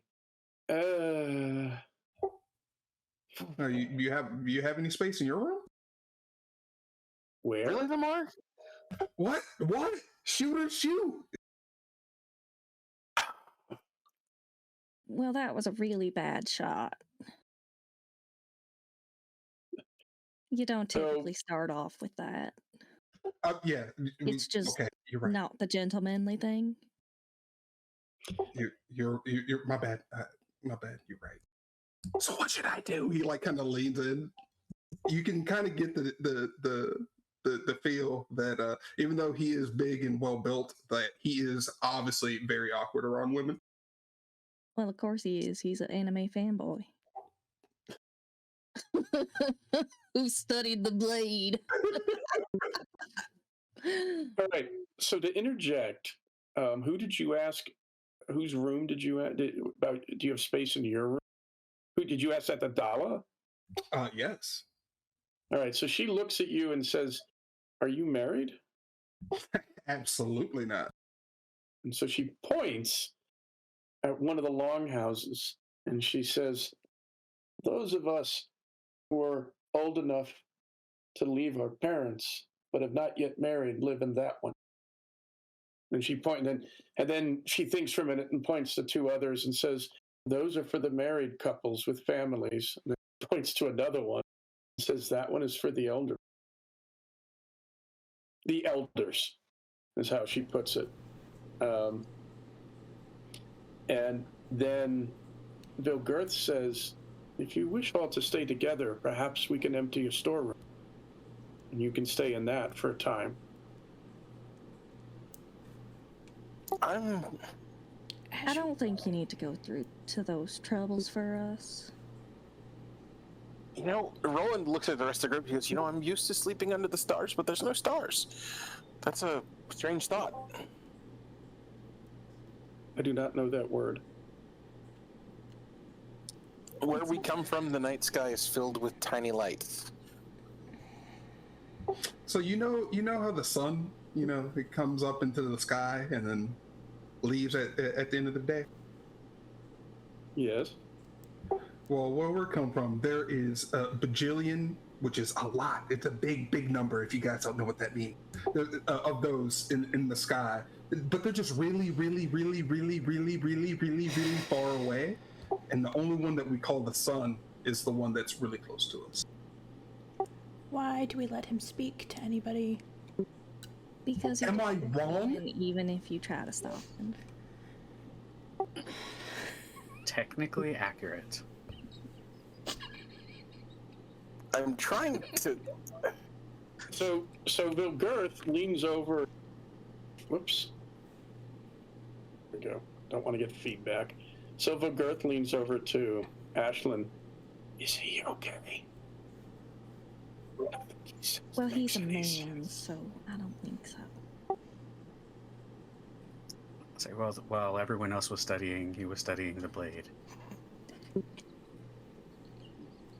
Well, so Dala says, well, if he is a Huskar, he should go to Ashcamp. That's where the Jarl is, and that is where they stay, most of them. He's not actually. He was just saying yes because he thought it sounded cool. It does sound cool. What are you telling me? What are you talking about? Jarl, that interesting translation word also. There's got to be some kind of Norse influence or something in the way that these words are coming to us, even though they're not speaking English. These concepts. Right. That's odd. Okay. It feels like it translates it fairly, probably real literal like. Mm-hmm. I mean, Yeah. you got the leaping people, the growing people, the hunting people, the digging people. Or was it burrowing? Burrowing and night people, giant people, so on. I thought the burrowing people were the leaping land people. that is. No, they're different. Oh, So- I thought the story was that they started out really, really, really long time ago in the tunnels, and they were eating the roots and the bugs and With then the they, with the burrowing people. with the burrow. Yeah. Ashlyn, I'm sorry. where by would you this feel point- comfortable staying? Sorry. Okay, so hold on. So by this point, the crowd has sort of broken up. There's a few people sort of standing around talking. A number of the village elders have sort of gone their separate way. Mr. Grimm is sort of sitting there, arms crossed, watching and sort of listening. And he's kind of watching the girls interact with vision and back and forth. And you say, where do you want to stay? And Dala looks at you, Lamar, and says, here, I will show you the longhouse. And you two can start walking away if you want. Yeah. He's gonna, as he's walking away, he's gonna like take a glance back over his shoulder at the group, and he's gonna give it like a little smirk, like a shit-eating grin. I I don't know if it worked or he's gonna be sorely disappointed. I hope he's going to be disappointed. Not very nice. So Lamar, we'll get back to you in a moment. And Vilgirth says, I can answer some of your questions. Mother Geetha has taught me much. But let us find you a place. And she thinks for a minute and says, to be honest, there is not a lot of room in the longhouses. There's not a lot of space. And she looks at Lamar, Dala walking away, and kind of cocks her head and looks back and says, and if he thinks he can be alone with Dala, I think he will be very mistaken. Here, let me show you one of our storerooms. I guess I'm listening. And you see Mr. Grimm sort of nod approvingly, and he looks like he's... So now we'll cut back real quick. And if you take... Lamar, if you... Yeah, Can I ask, what are the odds that Lamar's going to come back engaged? Just to, he's going to ask that to the person. Okay. Who are you asking that to? I think whoever was speaking to us, Girth. Vilgirth. Girth? Or who it was the person speaking to us. Vilgirth. Okay. So Vilgirth says, no, he is not of the hunting people. If she wishes to raise a family, it would be with one of the hunting people. If she wishes to take him otherwise, that will.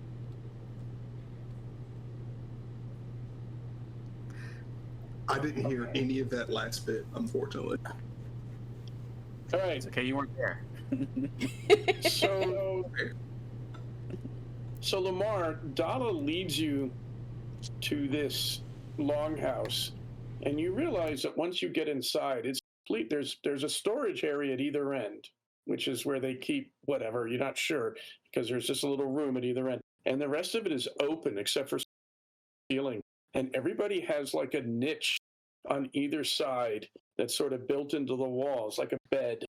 That and there's just a cloth. And she looks around and basically pulls up a cloth and says, "Here, no one is using this one. You may stay here if you wish." Oh, why? Thank you. So like a bathroom, and like where's the kitchen?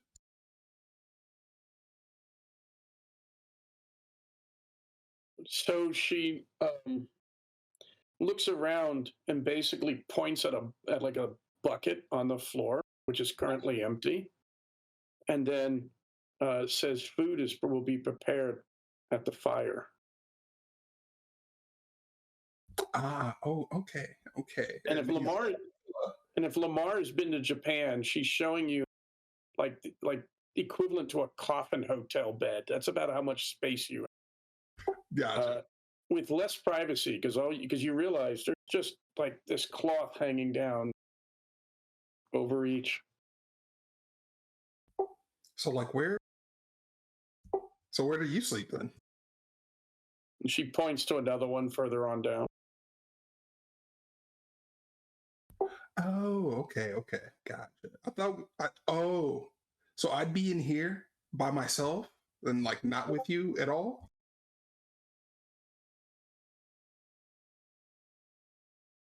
Well, then screw that. I want to go back with my friends. I don't know you guys.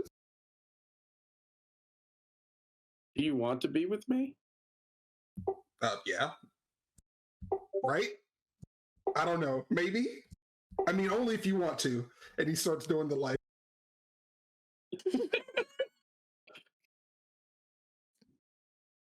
Well, she looks around and she goes, "Oh, where a few of the quiet spots in the fields are," and then leaves. Okay. Yeah. And he's like, I think that went well. Like to himself, and he's sweating. Now, one thing you know, by the way, Lamar, one thing you also realize is there's peoples, there's young-ish, unmarried individuals scattered about who are really paying you no mind. Like this whole discussion back and forth. I mean, they're looking at you, they're interested, you have weapons, but they're not like, poking in your stuff. Are there either maybe semi-deliberately during your interaction? And you realize that, there's not a whole ton of privacy, and it's like living in a dorm. I mean, not a dorm. It's like living in a barracks, except that except that you've got it's not quite as packed. But yeah, so it's if you thought, oh, she has her own little room, all she has is one of these niches. Somebody else. So we'll cut back outside, and what you guys see is Dala comes walking back. No, Lamar.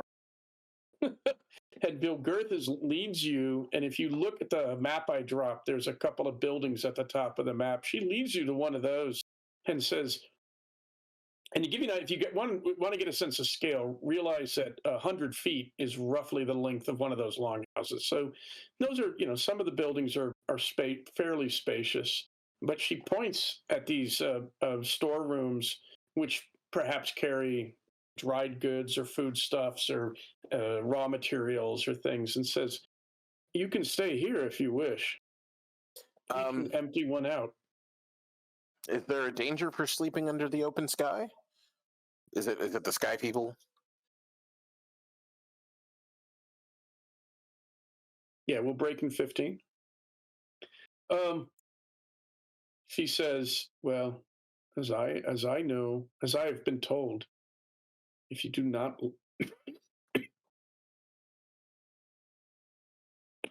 Okay. If you do not go out at night, you should be okay. Stay within the walls at night. And she sort of points at the berm and the fence. Because I have something I can sleep on if space is an issue, as long as I have something to, well, shade me from a storm. You need blankets. No, I have a sleeping bag. Okay. We'll have to, I'll ask.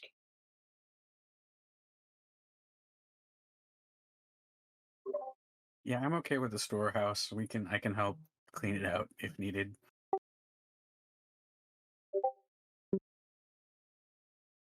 Wherever they got room is fine. I'm all right.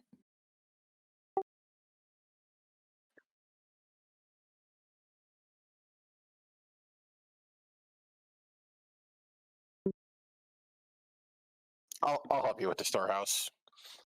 I don't know how big it is, so The three of Yeah, you yeah. can certainly fit in there just fine. And yeah, blankets and such would be appreciated. Although I think there's like an 85% chance that Ashlyn has a blanket in her bag. Well, almost willing to bet she has a tent.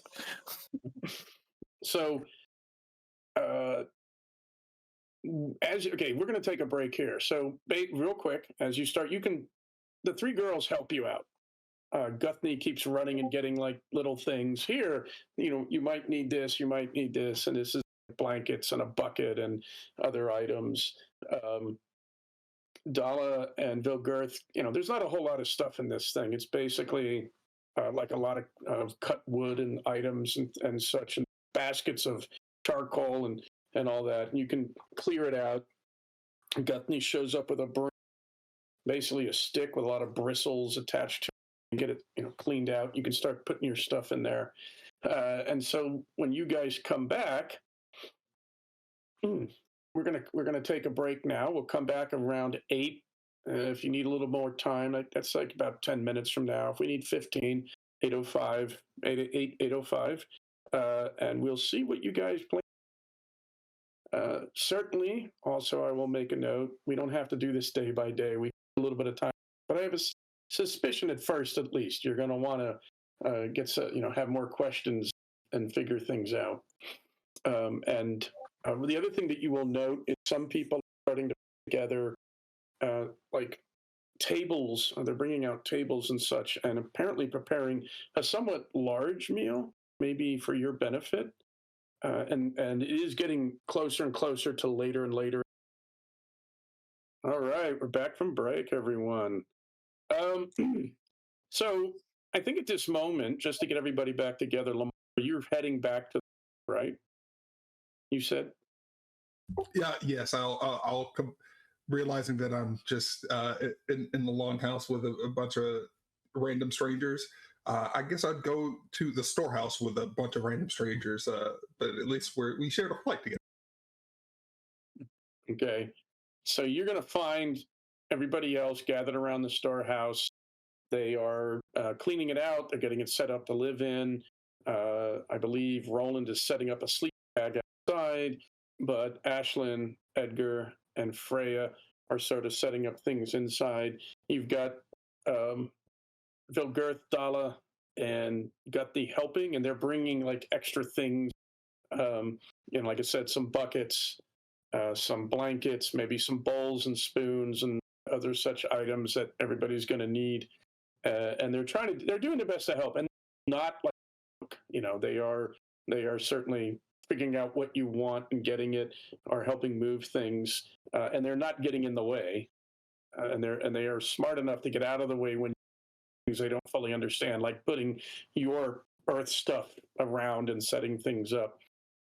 If Ava keeps pulling stuff out of her bag, which she doesn't always pull, entire tents or things, but and things like Freya's camera, they sort of look on anything they don't quite understand as something to do with being a wonder, which seems to be Roland may feel that Wonder Workers, the way they speak about them, may be equivalent to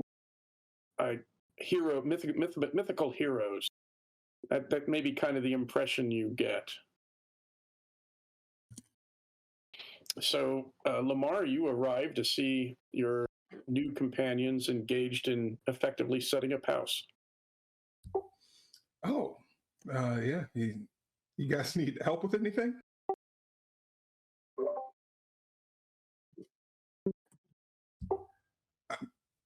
It's been like 20 minutes. Yeah, I mean, good. And he starts scratching his head. He looks very confused. But yeah, I think I made some headway. Yeah. Oh, I'm sure you did in that 20 minutes you were gone. You know how much damage you can do in 20 minutes? Don't over here shaming me. I mean, she came back to help us a while back, so.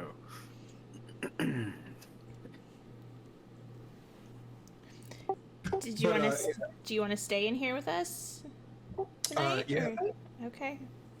Their beds, like it seems nice, but they seem a bit kind of claustrophobic to me. Like You're not going to be much better in there. It is tight quarters. Yeah, but it's not. It's like literally laying in a coffin in there. And then they gave me a bucket, and I was just kind of like, It would have been worth it if Dahlia stayed, and then I realized she's in the storeroom with us. Is she in the storeroom with us? Right? No. Okay. I will be in the longhouse. Yeah. Oh, yeah. I know. I just noticed. Like, Chris says that he notices that Dahlia's in here. He's assuming he didn't see her when he walked in. Okay. Yeah. She looks confused. He's like, no, I have my space in the longhouse. Yeah. I mean, yeah. So when do you go harvesting in the fields again, or wherever you were talking about?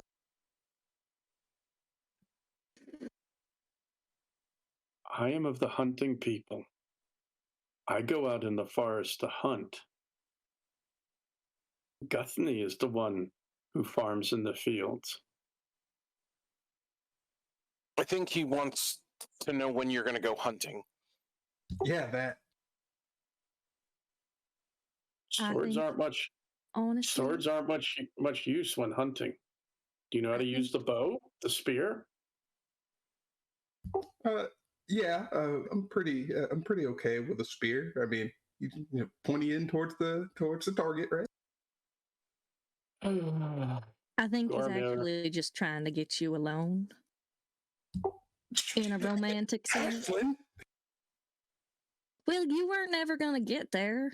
I just decided I'd push it along a little bit. I was trying to be the subtle wingman over here. Well, when we're two very, very different cultures, subtle kind of goes over not well. Right. They seem to be pretty upfront and open, which is so weird. It's not polite to talk about somebody when they're right in front of you like that. It's worse to talk about them behind their back. I mean, like they aren't here. Oh, yeah, you're right. Our cultures are very different. It's like you guys seem to be very open and open. The ladies where I'm from tend to play their cards close to the chest, if it were. So Dala looks at you and shakes her head. Before you go out with a spear, you'll need to talk to Gormir. Alrighty. Gormir's the big red guy, right? No, that's that is Vidar. What she said. Sorry, I was dealing with my sword at the time, so I was kind of like half paying attention.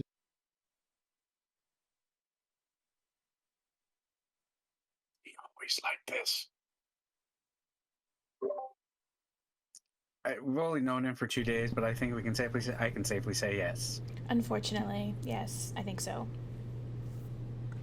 You see, winding up in a place that's so different as this place is from our home, from where we come from, I get the sense that it's been like a lifelong sort of dream of his. Because we have stories that are kind of like this, where people wind up in a different world.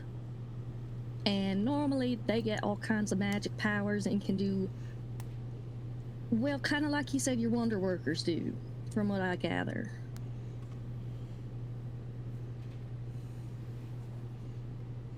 Like, you guys are telling me that you have never thought about being a superhero or a great warrior or a jester of great renown, whatever your dreams are. That I'm afraid. everybody tells you that the world isn't like that. Like you can't fly. There's no actual dragons to slay. You're so weird. Is all I heard my entire life. So yeah, you're right. I'm here. There's weird stuff going on, and I can actually do something about it. Roland just kind of gives him the deadpan. Sorry, Roland just kind of gives him the deadpan. Like,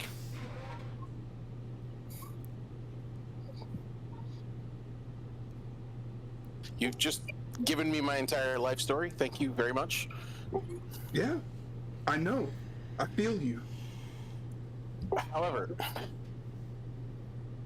until we know more, we need to be careful. Because I don't know how I made fire, if I actually made fire. I can't believe I'm about to agree with him, but I think I do. We should probably be careful what we say you think you can do. Probably be safer for us. I'll be surprised if Lamar agrees to that.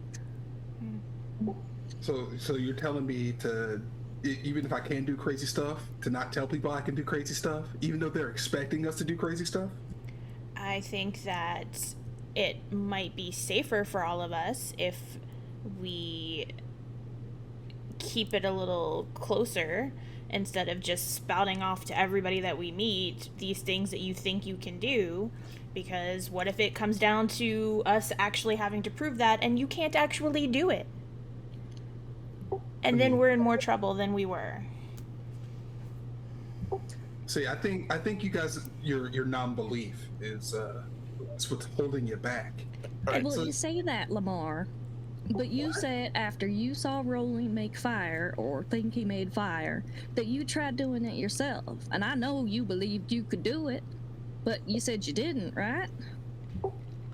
I mean, if you want to So- be like a philosopher or whatever, that's cool. I swing swords and stuff.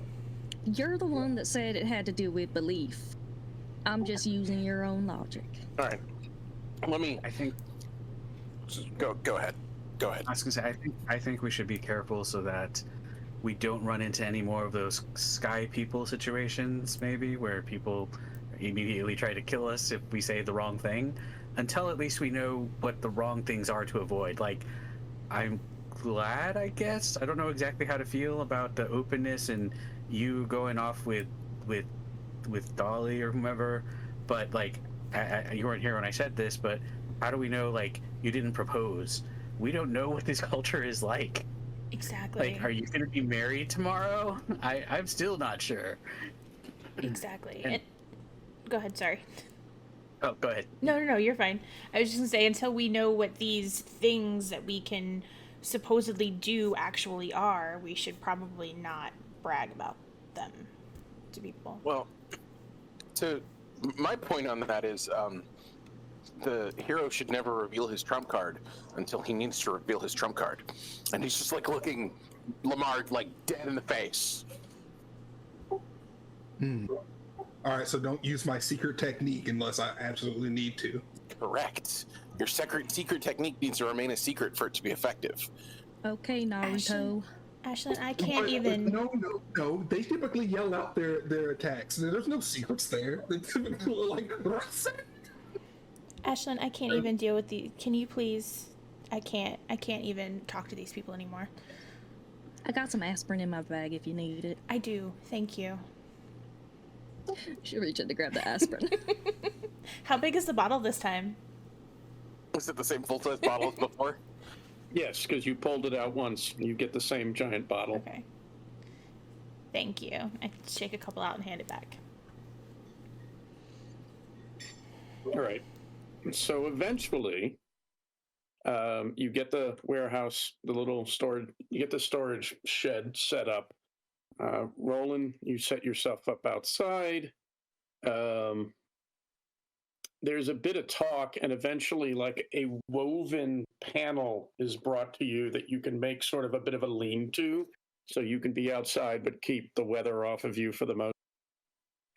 The rest of you can find space inside to put pretty much everything you have, which isn't much. It is going to be a bit tight, but you do have 4 walls and a roof, and there's some shelves and things up out of the way. And eventually, you are brought out, or you are welcomed out, and the smell of food pretty much makes you realize that while you've been doing all this, a portion of the village has been preparing effectively a feast. And there's just a long table full of stuff. There's definitely what looks like breads and cheeses. There's roasted meats.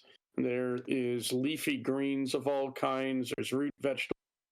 There's just a spread of foods. There's nothing that you would recognize. Things. It's not like there's salt and pepper shaker. There's nothing sweet, although occasionally you see like is used on stuff that would be your best sweetener. Interestingly, in a couple cases, you see people, there's like a bowl of honeycomb, and somebody plucks out an entire thing of honeycomb and just starts chewing on it. I have done that once. It was incredibly sweet, and then you're left with very primitive gum. And it's, you're given, there's bowls and plates, there's drink, which is water, and some alcoholic stuff that's not like super strong alcohol, but like a mead and such things.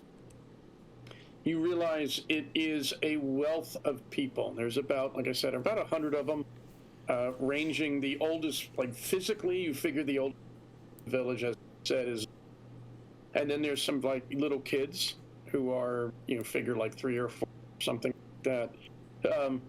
There's definitely, you can tell, couples, and anybody who pays attention would realize that, yeah, all the kids that you see, everybody is of the different peoples. If, like, Lamar is looking for half-breeds or half-and-halves, no, that doesn't seem to happen. So you're not sure how, reproduction works, but it looks like all the couples you see are of the same people, and their children are the same people. You quickly, once again, realize that the farming people come in a wealth of colors. Basically, primary colors, and that bright red skin or yellow or the leaping people, mostly grayish, pale to dark, and the hunting people a little generic, that sort of bronze skin with various shades, blonde and white hair. And now that they've sort of accepted you and such, they are full of laughter and talk. You are complimented on your skill of driving off one of the giant people. There's some stories told about dealing with them and their size. There's a bit of tall tale and one-upmanship on stories. There's jokes and riddles are told that Frank has had, and everybody. And there's a number of fires set up to illuminate. It does go on after dark, but not too long after dark. And once it really starts to get dark and the sun is down and once again the sky is empty and black, people start to really, dampen the fires, take things away, and various groups begin to go to their own longhouses. Now, during all this, we can skip the next day if you want, or if there's anything specific you're trying to do during this feast, we can get to it, or we can start worrying about what you do tomorrow. If they're telling stories, Roland is going to see if they're opposed to him telling stories from his homeland. Nope. Swapping stories and tall tales. Now the stories tend, I don't have any really to relate, but the stories tend to be things seen, things seen during hunting, things they've heard about, or sort of tall tales. So it's a mixture of things that are being talked about. Yeah, Roland's going to go with what he knows best, which is the stories from myths, and he's going to actually put it in as this is a tale of warning that my people have told for many hundreds of seasons, and he's going to phrase it that way, and then he's going to kind of tell some of the Greek myth tales. Okay, all right.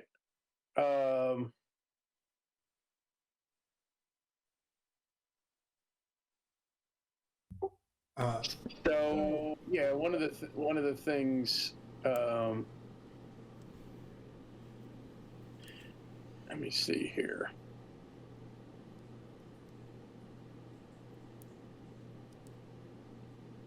One of the main stories he's going to tell us the story of Medusa. Okay.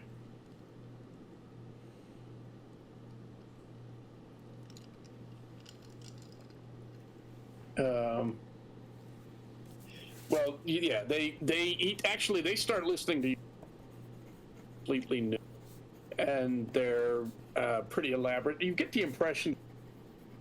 So You're cutting out real bad. Hold on. I lost like half that sentence.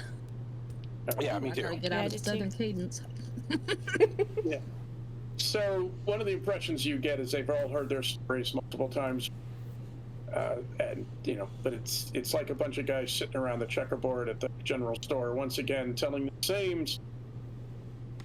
So the fact that you are coming in with one sort of make you the center of a small circle, and a number of people are listening. You retelling Greek myths, such tales, and pretty much you're getting handed drink or food, and to encourage you to keep going.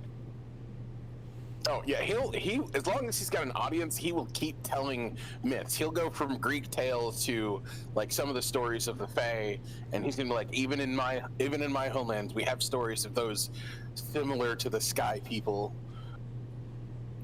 So one of the things that happens is, you're talking about the Fae, and one of the things that you get told is, your stories remind me of the Night People. They are small, much smaller than giant people, and shorter than most of us here. They seem to treat night as we do day, and can be quieter than a hunting person. They can climb as well, and have snuck over our walls more than once. They will steal anything small, food mostly, but will take livestock if they can. It is said by some they steal the children and eat the dead.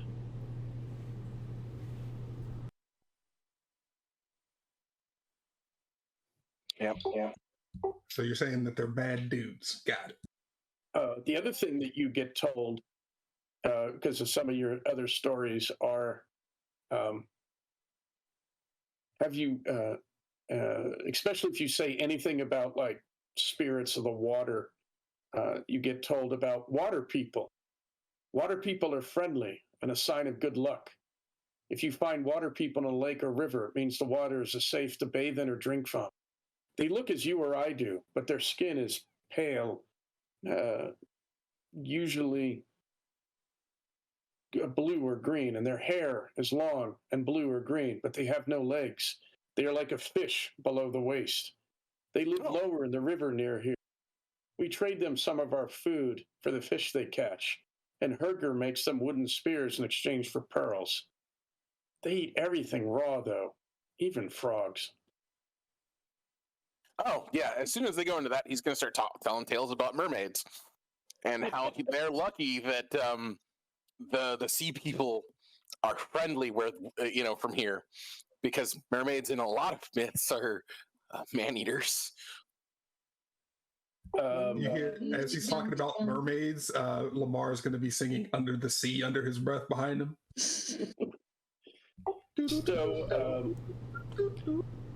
So there becomes a bit of back and forth. So they start swapping tales of peoples, and I'll run through them to give you an idea of what you're about. He says, because at some point you probably talk about like kobolds or knockers or dwarves, and he says and basically different people will say some of this, but you hear that sounds like the burrowing people. They live in the ground. They're short, maybe this high, and once again a hand is held a bit over 5 feet, but they're very strong. They dig homes in the earth and mine for metal and trade it for food. And then mention is made of let me see here. Yes, and one of the leaping people who is his hair is all heavily braided with baubles, like beads and pieces of jewelry and rings, items, whose name is apparently Herger, says, "A trader once told me that a serpent person came to trade with him. He looked as you or I, but like a water person. He had no legs. Said he had the body of a great snake, perhaps 10 or 12 paces long." And then Herger shrugs and says, "But that may not be true. We all know how traders will lie to sell you anything."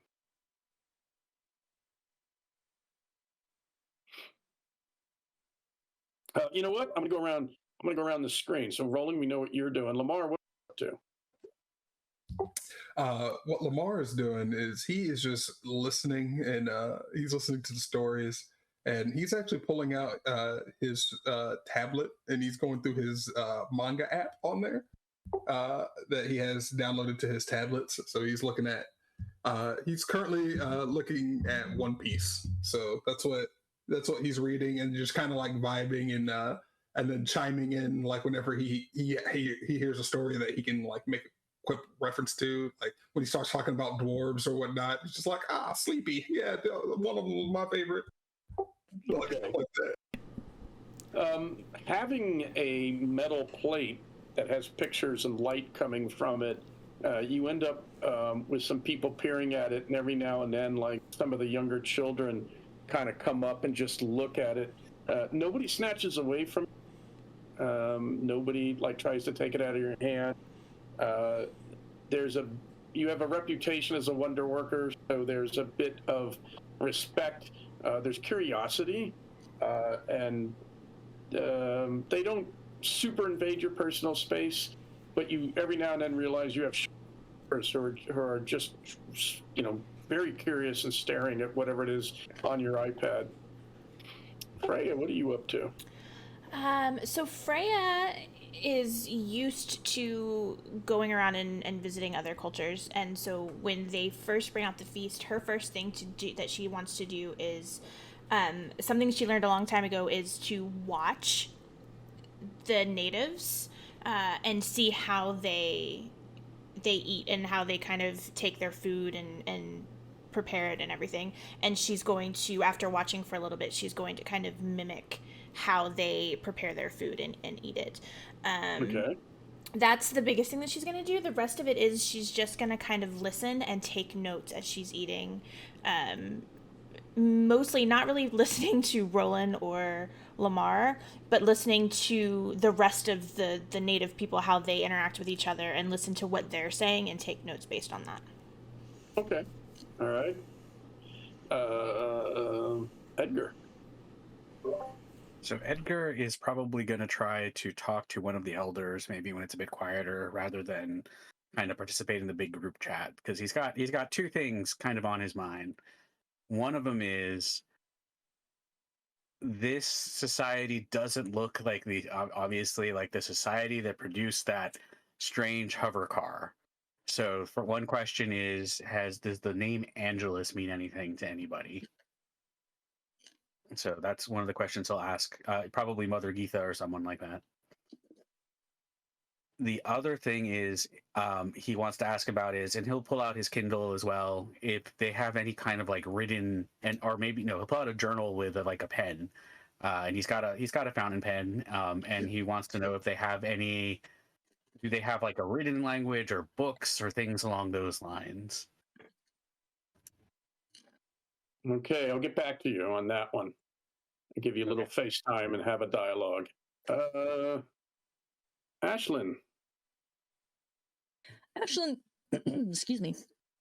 She eats a little bit and then will kind of find a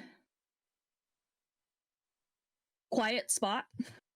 And I mean, she also pulls out her tablet, but hers is more for drawing. And so, that's what she's doing. Okay. By the way, at least one of each of the different peoples. By the way, if anybody pays attention, Guthnie is telling many of the younger crowd the story of how you rescued them from the giant people over milking worth.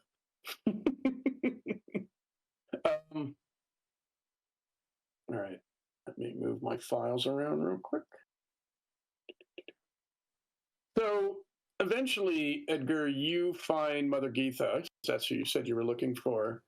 She is sitting like in a chair, eating, drinking, looking on and just sort of enjoying the atmosphere.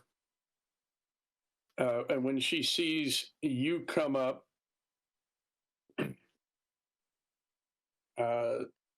she kind of looks you up and down and rather astutely says, "You have questions." I do. I was wondering, I apologize for intruding on your meal, but I was wondering if you had time for me to ask them. Certainly.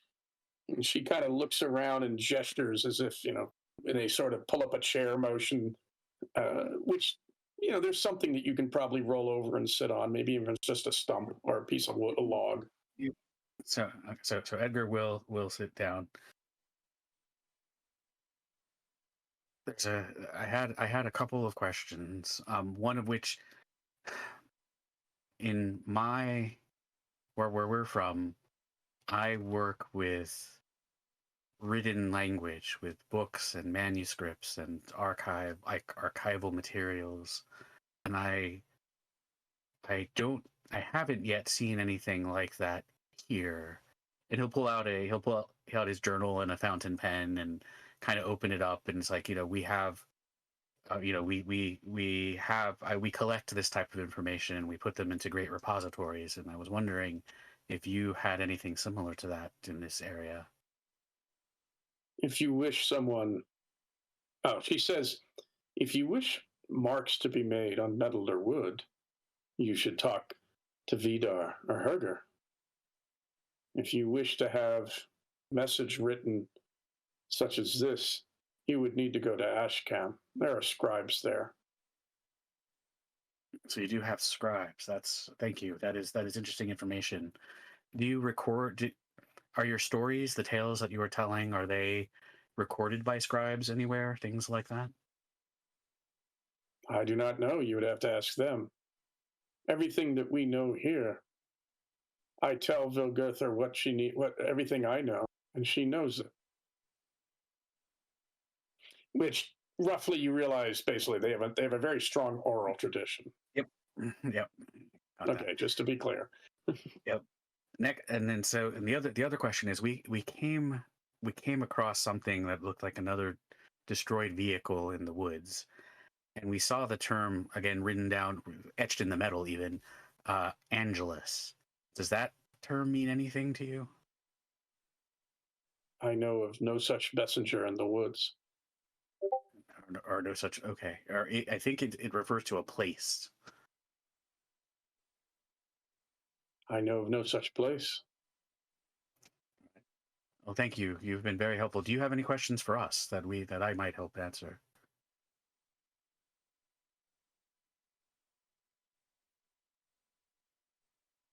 Is your friend Lamar going to be okay? I would, I kind of would like to know why you're asking that, or what behavior has he indicated that has caused you to ask that question, just to be sure that we're on the same page. But I am confident that I am sure that he probably.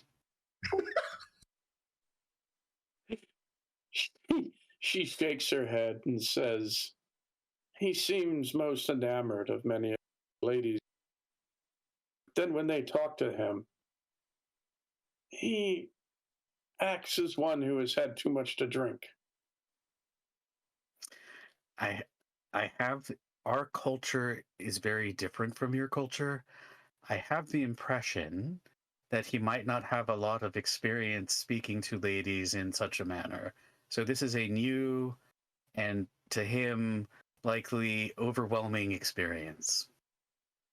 Well, if that is how he's going to speak to them, they're only going to be willing to speak to him for so long before they find someone else. And she gets up and like walks to like put her plates and bowls and things in a pile. Yeah, she seems very blunt when it comes to these sort of affairs of the heart. I'll go to Lamar, like where I guess where he is, and reading his manga. And I'll say, I'll nudge him and I'll say, "Hey, I hear you need to get your stuff together." Like, like, what do you mean? I mean that your attention to certain ladies has been noticed, but apparently in this culture they only have so much patience. What, like, is it like a 5-second rule or something? Like, what do you mean? I don't know. I'm just as new here as you. I'm just saying, if you have intentions, you should. I think they are used to being very direct with this, and they're not used to like whatever you're doing. uh, Lamar is actually gonna kind of like nervously laugh at that. It's just like, yeah, of course, yeah. Just be upfront, and yeah, just say what's on your heart, right? That's what you're telling me. Yeah. Yes. Yeah. Sure. Let's go with that. I mean, is that what you're telling me or not, guy? And he's like, he's gonna put his hand on your shoulder. Yes. Yes. That is what I'm telling you. Be direct. Be truthful, and be forthright. That's what I'll tell you. Okay, all right, cool beans. Like Maybe have a lot of.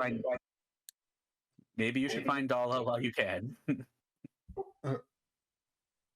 I mean, like maybe I could just wait. I guess. Like, I mean, like I barely know her, and like I don't want her to like be with me just because I saved her, right? That's just like taking advantage of the situation, isn't it? Like I want someone who likes me for me, right? And that's the right thing. That's the right way to go about it, right? You know what? You should do what you're comfortable with. And then he walks away.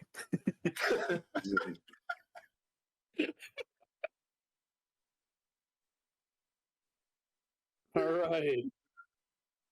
So, let's get to the next morning. So the next morning, all of you wake up, and you discover, first of all, sleeping late is hard unless you're really really out because various animals greet the dawn. And this being a farming community, a lot of the people are getting up pretty dang early to chop wood, get fires going, get the forge up and running, get out and check on the animals, maybe check on the fields. So they don't bother you too much, although at some point, certainly if you're not up and around all that often, and basically with a tray of like bread for you to eat, because they're not sure if you actually have any food. You've kind of confused them off and on. You're wonder workers. Maybe you don't need food, but we saw most of you eat last night. So you want food. But there is some activity in the village. And what you see is Gormer, who is the hunting person who had a spear. He and some others are getting out chests, and they're opening them up, and they're pulling out what look to be like leather vests, but they're lined or reinforced, and they have like metal rivets in them and such, and you think they have thick leather plating on the inside, and you see them out are checking spears, and they're bringing out arrows and bows, and there's talk about which way to go. And so there seems to be a cluster of individuals who are sort of discussing about where they're going to search and how. And primarily what you have are the three that are talking the most is this individual Gormir, who's of the hunting people, and a gray-skinned, blue-haired farming person who looks to be about Lamar's age. And with him is a gray-furred and haired member of the Leaping People. And certainly those two are putting on these coats, these leather coats, and they have round shields and spears, and they are gathered. They're together, and they're talking with Gormir and sort of discussing things. And he's looking over the stuff that he's pulling out of the chest, and three of them are examining things. And there's some discussion about of getting spear shafts or getting the spearheads sharpened, or maybe making bows are properly strung. That is, and there's others that help them, but I'm not, but you see this sort of activity going on, and this will be going on through most of the morning while you do whatever it is you're doing. Which is, so what are you doing? Roland has no choice but to be up when everybody else is because he's outside. Okay. But he's not going to wake anybody else up. He is going to go through like the morning thing because he's got toothpaste and all kinds of other stuff. So, a little bit of water, brush his teeth, splash his face, that kind of thing. He's actually going to observe what he assumes are the warriors, and try to stay out of the way for the most part because he doesn't want to interrupt their daily routine. Okay. The discussion is forming some search parties, searching to sunset, and finding out where the giant people are lairing, because the impression you get is it's going to be there's not going to be one. They don't know how many. It could be anywhere from there's probably if there's only one, they're lucky, but there may be more. There may be anywhere 2 to 6. And they need to find out where they are and get an idea of what they can do how they can drive them out. There's discussion, getting people with spears, archers. Maybe they just use fire and frighten them off and get them to go somewhere else. It is noted that if there's a bunch of them and they turn out to be pretty dangerous and not willing to leave, they will have to go to Ashcam and ask for help from the Huskarls. I'm going to actually, you know what? I'm going to go counterclockwise now. So, Ashlyn, anything you're doing this fine day? Yes, actually. Ashlyn is going to she wakes up pretty early anyway. But like first thing, as soon as she hears the hammer, the smith, and she knows that he's there working, she's actually going to seek him out. Okay.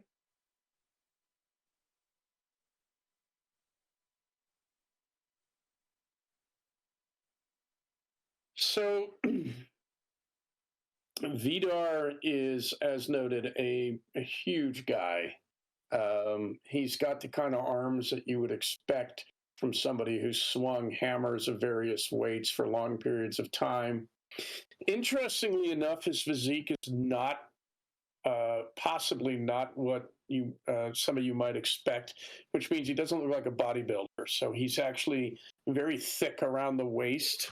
So he's not. I mean, he's big, but he doesn't have like he has. There is a youngish man of the farming people who also has red skin with him. There is also, I got to scroll through this list and find everybody. So give me a quick moment.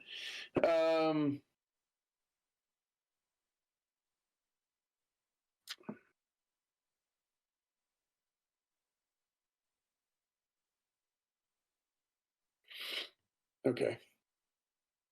Sorry, looking around a little too quick. There is a blue-skinned, green-haired woman, tall, so she's toweringly tall, probably somewhere between 6'4" and 6'6", and also pretty well muscled.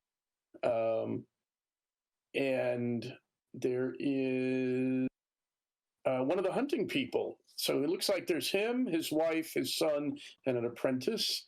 And the forge, the smithy, is a couple of buildings. If you see in the map, it's there. The buildings all the way over to Sunrise. Looks like there's like a house, like they live in one building, and then the other sort of an open forge, which consists of a big bed of coals. There's a bellows. There is like a stump with something equivalent to an anvil. There's a whole assortment of hammers. There's some raw metal and material. And basically the apprentices are often pumping on this bellows, which is sucking air in and blowing it out across the coals. And then they are orange to white. There's clouds of sparks.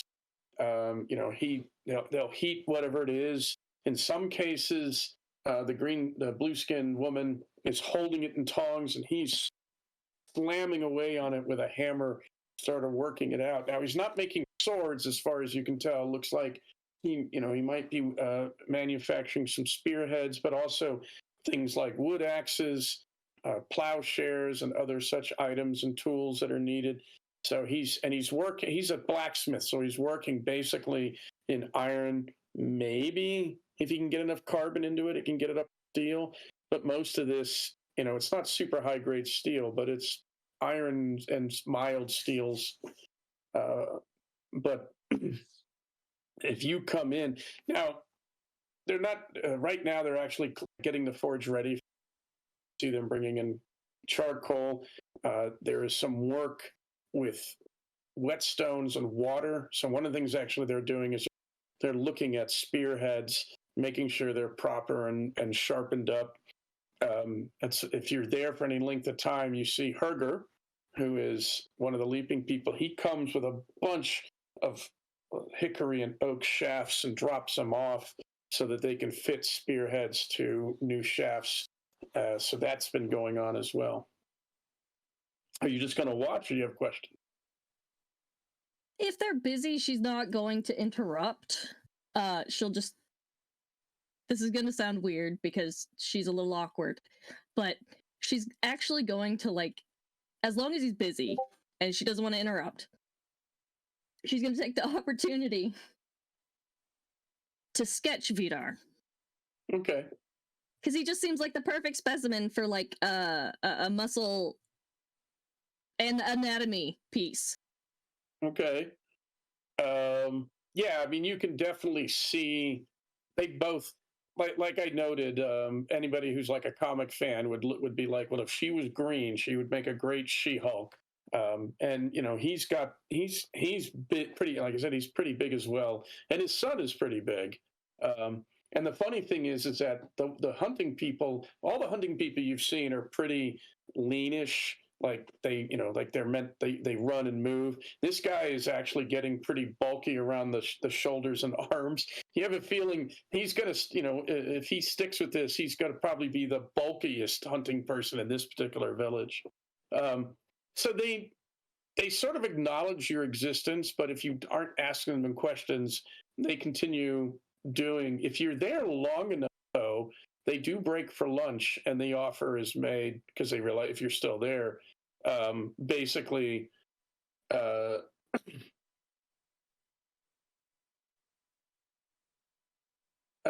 The woman comes over, and she's like I said, she's pretty damn tall. She says, "We have not met. I'm Dagith, and you have been here for some time. Would you join us for food?" Oh, I suppose if you don't mind. And I've lost her accent again. Sure. And so basically, they retire to the little house or next there, which is not particularly big. It's there's like a kitchen area, there's a dining area, and then there's a ladder that goes up, and you realize they probably sleep above the living area. But you are fed a mixture. They eat quite a bit, actually. But then you realize they're putting out an enormous amount of energy doing what they're doing. I will say this, if you have like anything you want to ask them, I could certainly, you could certainly send that to me, and I can be between this and next session, I could probably write up a bunch of, answers and everything. So we don't drag out. We don't. Certainly, everybody gets. I want everybody to have equal face time. But if you want to do like an info dump, I can work that up. Edgar, what are you up to? Edgar is, when he wakes up, it will be very groggily that early, and he really is going to kind of stumble out of the storehouse and look around to see if there's any kind of equivalent to coffee here. Something that can help wake up in the morning. There's nothing like coffee, but there's almost certainly something like tea. He will take it. What happens is you follow your sense of smell, and you end up at the carpentry shop. And this is where Herger is there. He is let me see here. Let me pull up the right file so I can give you some good descriptions.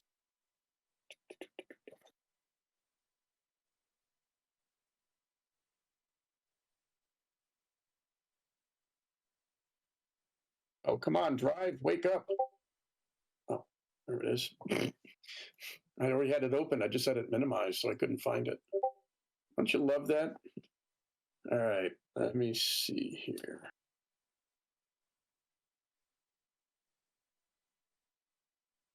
Yeah, here we go.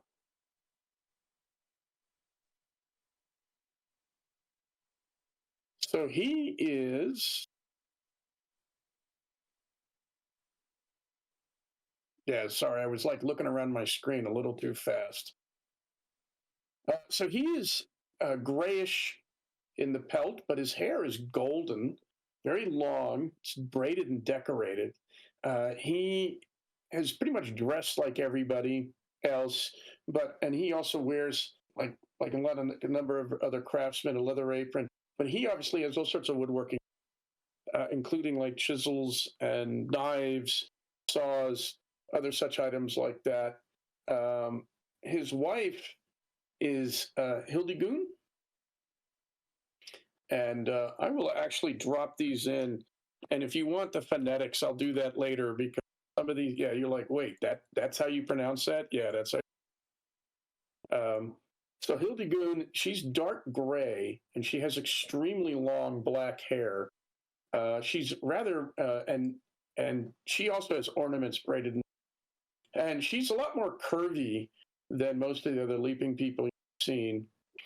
And with them is their daughter, who is... Yeah.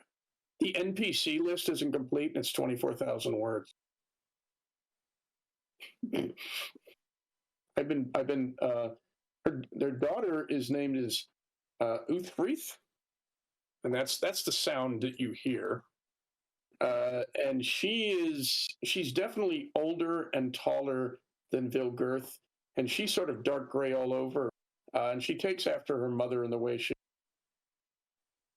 And the three of them are basically laying out poles, and you see them working at them with spoke shaves, which means like a draw knife. They're working down, and they are tapping caps onto one end, like a metal cap, and they're using it's like a stone and such are actually like hide, and they're running it up and down to smooth, and they're preparing what you realize, or we'll find out, spear shafts, and they're capping one end, and then the blade will be socketed and nailed in the other.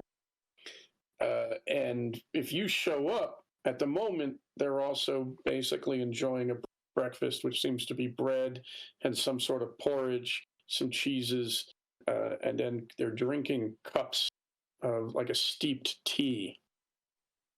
So Edgar will. I apologize for interrupting you. Do you know where I might get a drink such as that you're drinking now? So Herger looks at you, looks at the cup, just basically hands it over. I am incredibly grateful for this, and Edgar is very grateful. He'll take it happily and start drinking it, and make any kind of like. Mm-hmm. At which point, Hildegun says, "Have you eaten?" No, I have not yet, but I really wanted something to drink right now. Thank you. It's my habit, my custom. This is helpful. Thank you. Freeth, get another plate and get another cup for your father. Thank you once again. And yeah, he'll sit. Edgar will sit and eat with them, as he is kind of waking up. Okay. So Herger says, "I understand that you are interested in the making of marks." Yes, actually, I'm very, very interested in that. Yes, that is something akin to what I do. And so he points at, like, there's a chest sitting there, and you realize that there's a set of markings that you realize are not random, and it's sort of just a series of lines all the way around and such. And he says, "These are the marks that I make. I can teach them to you if you wish. They're very simple because I need to be able to cut them. If you need something longer written, like a message, you would need to go to Ashcan. There is a scribe there who does that sort of thing." I might do both. I would love to learn more about your marks. If I might watch you, or if you have time, yeah, I would be very happy to learn more. Well, it'll have to be later. We have beer chefs too. I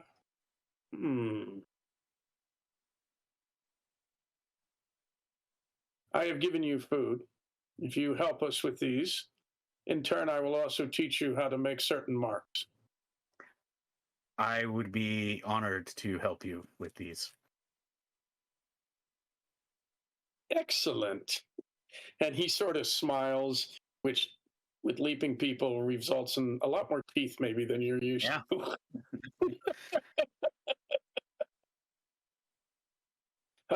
And Freeth says, "Is it true that you are from a land?" I didn't catch the last word you said. Is it true you are from a land very far away? It is true. We are from a land very far. We're not entirely certain how to get back at this time. I would like, and she sort of looks at her parents, then leans. "I have thought about going somewhere else to start to see new things and perhaps find a husband in a different." I don't know what your opportunities like are here, but I know we will be traveling likely to Ashcam and some other places. There might be. I've been to Ashcam. You can find much there. Mhm. And perhaps the Great Trade Road at some point, but we will need to travel far, more than likely. She nods and says, I have seen the Great Trade Road. It is very wide. A stone that never seems to wear. At least that's what the merchants say. And it goes as far as the eye can see to sunward, and then possibly beyond that. The merchants say that it takes seasons for them to get to its end, and then they turn around and come back.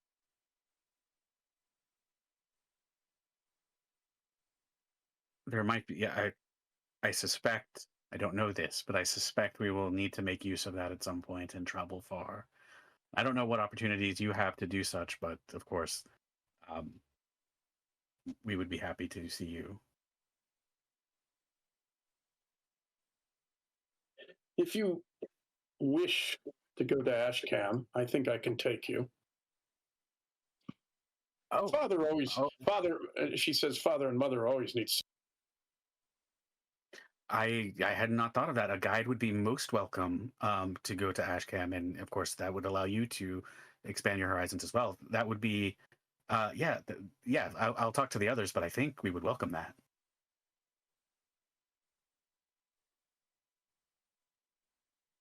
Just be careful about Lamar. I mean, he's very nice. Just be yes. Just be careful with Lamar. He says, I am over 70 seasons. I think I can handle. Okay. Let me see here. Freya. Freya probably slept a little later than Ashlyn. And her first thought when she wakes up is, where's Ashlyn? So she immediately gets up and looks for her. And when she sees that she's okay and safe, her next thought is coffee or something like coffee. I'm gonna say then we will retcon slightly that you end up also following this. You smell something cooking.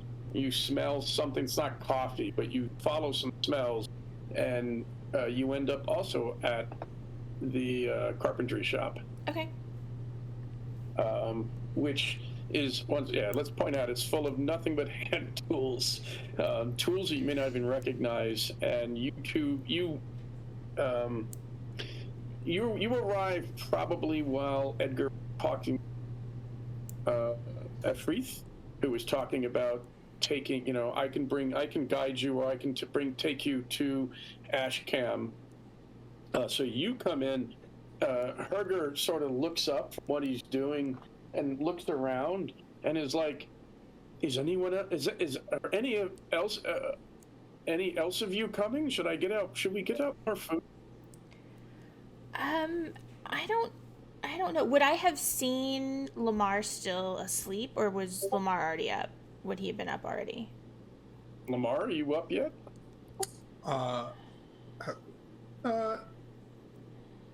He's awake, but he hasn't left it. I'll Okay. put it like that. Okay. There may be one more of us, but I was actually, I was wondering that, is that, and I kind of lean towards Edgar a little, is that coffee that you have there? It's more like a hot tea, but it's the closest thing I've found so far, and it's pretty decent actually. Okay.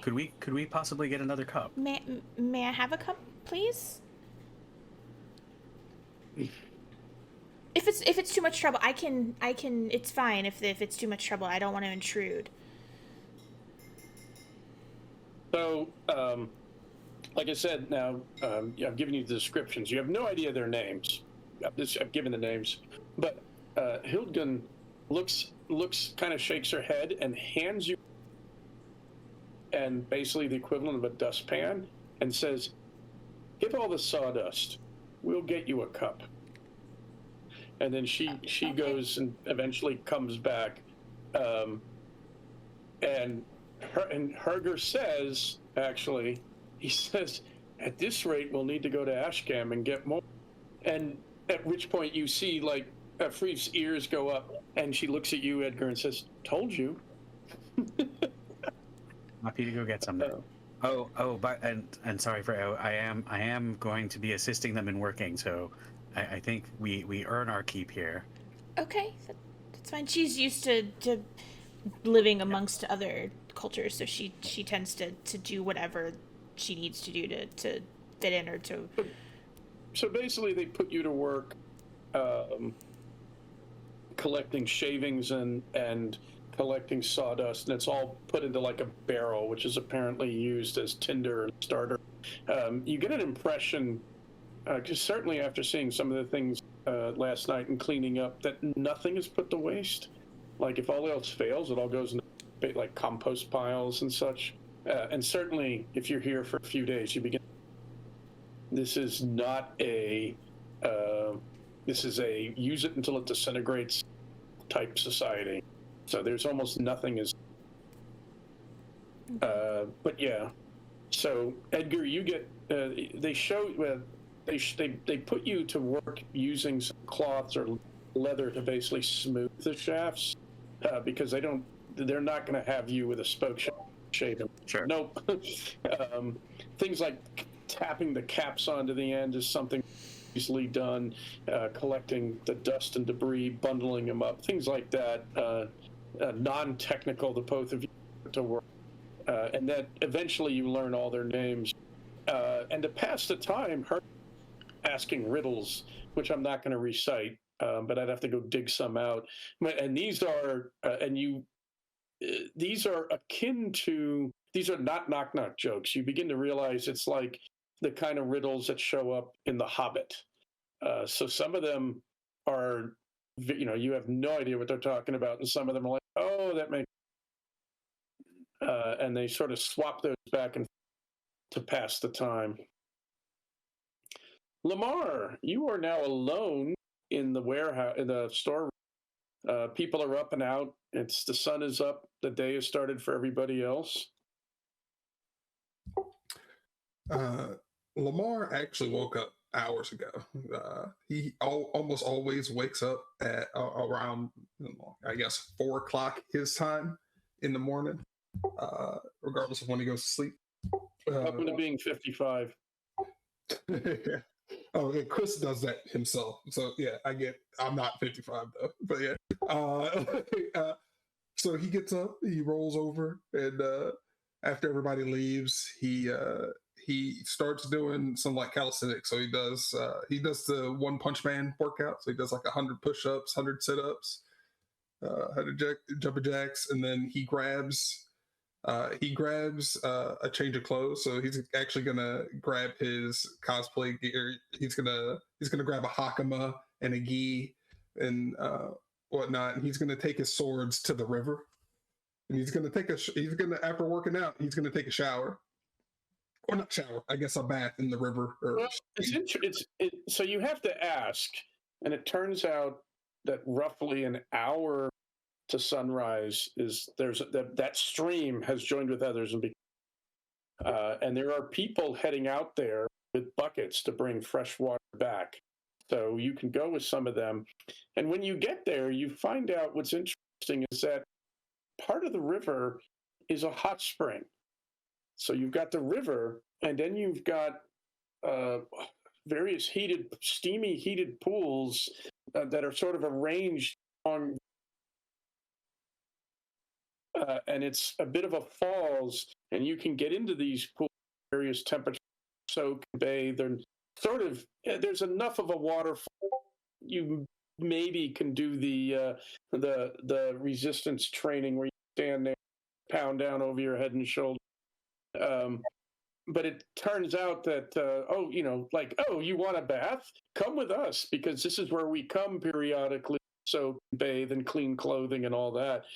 So there's a scattering of other people, not necessarily bathing, it's very getting water and bringing it back. But what you just they totally understand your request. Yeah. Okay. So yeah, then I'll go. I'll go put my headphones in, and I'll start, hitting the bath, scrub it up, done. And I'm like, and he's singing like he's singing pretty passionately. It would be obnoxious, except he has a pretty decent voice. I have a question though. Is this a mixed onsen that Lamar's in at the moment? He is And just- alone. He is alone at the moment. But if you're here long enough, mixed hot spring. Yeah. So he's like, and he's singing something like very R&B and like very very lovey dovey, I guess. So like something like Chase Atlantic or something like that. And he, he's getting all the stuff, and then he's gonna dress up and change his clothes into the hakama and whatnot, and put both swords in, and just live his full cosplay life, like all as well as it should be. Okay. And after he gets done taking a shower and soaking in the getting ready, he's gonna head back into town.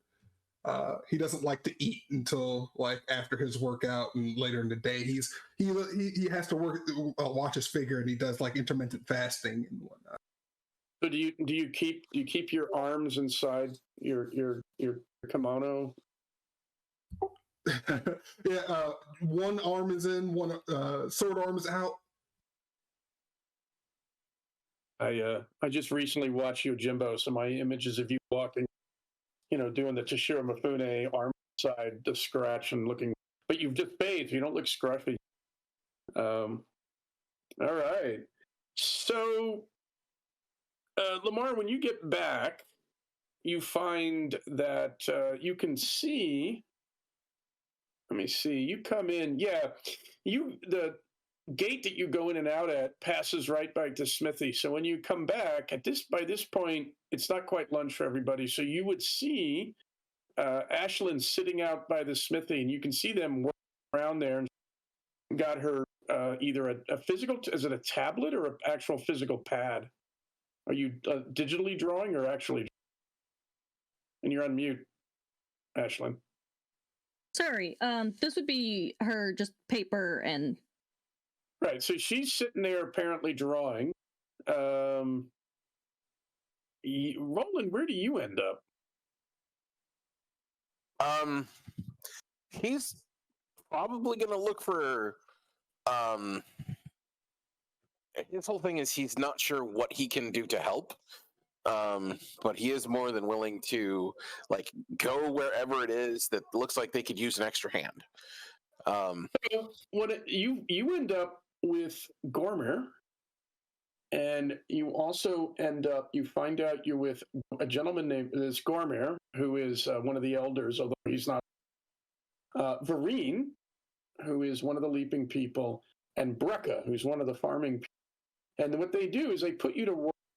They're basically pulling what you understand to be as a form of armor. It's these leather, short sleeve, sort of knee-length leather coats that kind of buckle up the front or tie up the front. And what they're doing is they have like little pots of an oil with cloth, and they want you to rub it all down to make sure because it's been in storage. So they're putting oil into it. So that doesn't require a whole lot of skill, and it's a little smelly and messy. And now, if they can get you to do that, and they don't have to, awesome. And so you were helping them. They're basically putting them out, and then they're laying them out in the sun. They put them They put them actually inside out. They flip them over because you're oiling because that's the part that's next to the body and get all sweaty. And they're checking the buckles. They're making sure the leather hasn't. And this is where you hear three of them discussing, how they're going to look for the giant people and what they're going to do. And certainly that's what you can be doing for most of the day. That's perfectly fine. Hopefully this is in a place where he can kind of observe occasionally what others are doing. Yeah, they are sort of in this. Let me see here. They are actually up by the storerooms. This is so most of you pass them by, but some of you are in search of other things. A little more importantly, so yeah, you can see Freya and Ashlyn wander off, and then Freya, and eventually you can see from where you are way down the splits the village in half. You can see them end up down at the carpentry shop. Eventually, you see Lamar come back. So yeah, with Lamar, when you come back to where the storeroom is, you can see Roland there working on these leather. Basically, these are called coats of plates.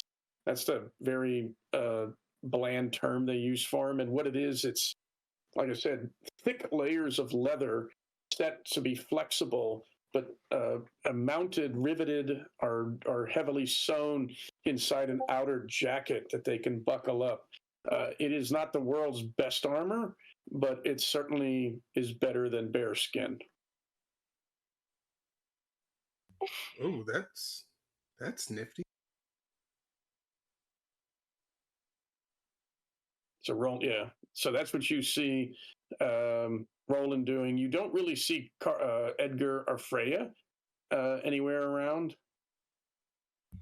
You said it's around lunchtime? It's about lunchtime. So Roland, the three of them, Gormir keeps checking what you're doing, but Brecca and Vereen, they've got shield, like they've brought out some shields and other like that, and they actually run off to find, and they're going to bring back food for you, the four of you, and then if Lamar, you're there, kind of like they're going to share it around a little bit more. Yes. Oh, what's for dinner, guys? Or lunch?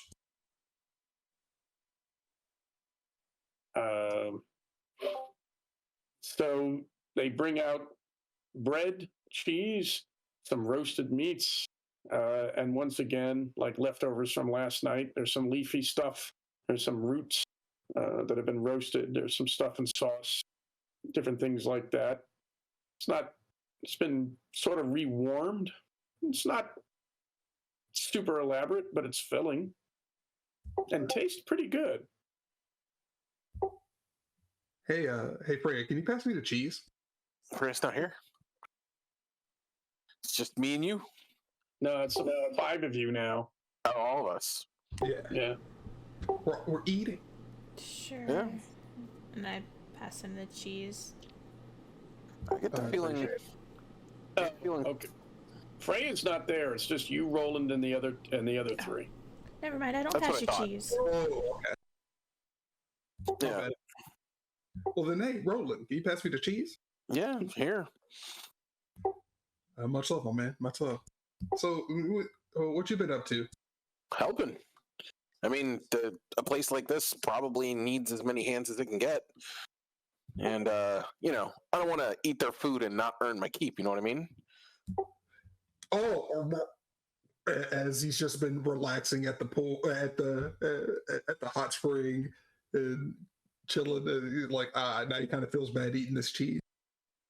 Yeah, I mean, you got to think. Like, I've worked with a lot of indigenous peoples researching things back home. And one of the things that they never lack for is hands that are willing to do scut work. So here I am. I mean, my hands are willing, but I just don't know shit about anything except cutting and eating food. Do you think I knew anything about making armor? They've just had me spreading oil on armor. That's it. It's not something anybody with any special skill needs, but it's something that needs doing. You could probably, how to use a sword. You might be able to help them cut some wood. Yeah, I mean, I did get my start by cutting weird objects with my swords. So yeah, I mean, but nah, I'm not gonna cut wood with it though. Nah. Yeah. Let me go over there and see if they need help chopping wood or doing things with my hands because I'm big and strong. And he starts heading off that way. So Gormir, as you stand up, and Gormir says, "You can use this. You say you can use a sword, but I can you use drove shield. off. You drove off one of the giant people with a sword. But do you know the use of the? Do you know the spear? Yeah, I've had some cursory training with the spear, but it's not my go-to. Even though it gets a really bad rap where we're from. Like all of the stories are just sword based, and I mean they're cool and all, but like most of history is won with the spear. Yeah, I should probably learn more about. Well, then there's just like pause as he's digesting everything you've just gone on. And Brecca and Vereen are sort of standing back, like trying to parse that flood of words. He says, "Well, we try to stand in a wall, shields and spears, to present a forest of points to keep the giant people away." And he's holding it, and he kind of drops it down so you can see the blade and the two lugs that stick out. And this keeps anything, be it boar or beast or giant person, from coming down the shaft at you. And he holds the spear out to you. Thank you. Alrighty. So pointing in that way, tiny things keep them from running down the pole at me. All right. I think I got the hang of this. This looks like the boar spears from back home. Yeah. Yeah, Chris has one of those. But yeah, Lamar has no idea. Well, yeah, if these weren't there, the boar would just keep running. So here's the interesting thing for you there. You don't get to use your expertise because that's only with swordsmanship. So this would be gear towards your might, which is still pretty good. But what will happen is, now, Roland, you keep oiling. What will happen is he starts to instruct you, like he wants to see how your stance is, show you what we need to do. And then Brecca and Vereen sort of form a miniature little shield wall with you, and they get you a shield so that you're basically one hand on the spear, and you know sort of how to stand, but what he tries to do is get your feet right so that when he basically kicks the shield, you don't go tumbling on your back. Gotcha. So he braces himself. You feet slightly wider than shoulder width apart. Just digs into it when he sees his foot come up and he tries to sport a kick me. Yeah, and the interesting thing is the stance they want you to get in is very much like the stance that you would use with the sword. So it's basically you bend your knees, keep your back straight, keep your back foot at a right angle to your front foot, and the shields are big enough that they don't quite overlap, but they can, and they hold them in the center. And so what you're doing is you're basically overhand with the spear and the shield, and yeah, he's looking at you all lined up, and he's looking at your stance, and basically he just abruptly up and kicks, and you don't. I mean, presumably you know what you're doing. So he kind of nods and says, "You'll do."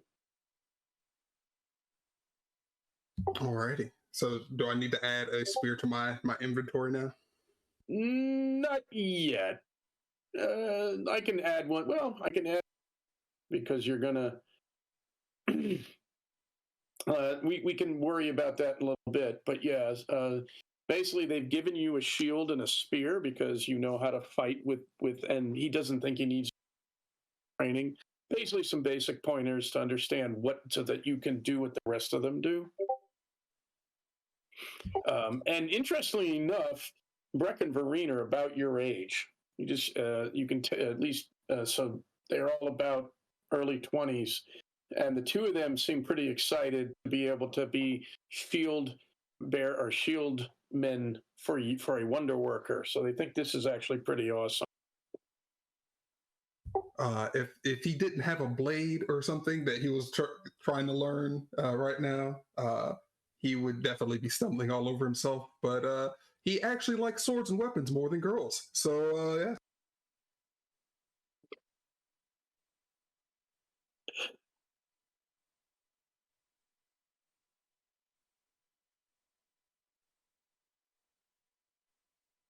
But so like right now he's just yeah. He's kind of ignoring. He's completely oblivious if they're kind of excited or interested in him in any kind of fashion.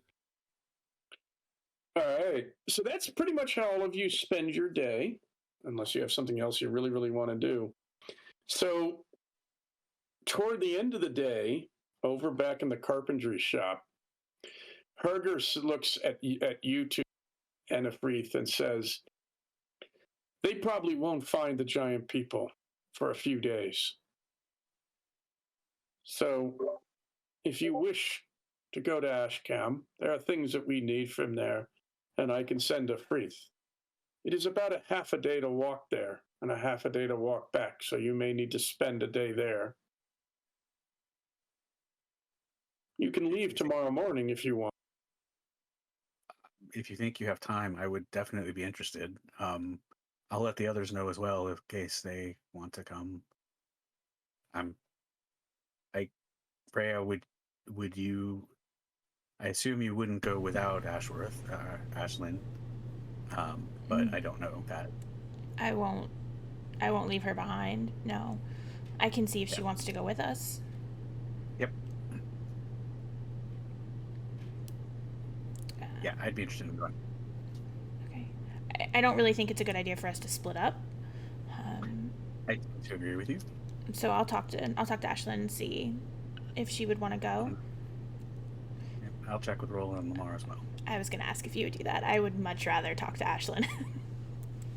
I figured. I'm coordinated.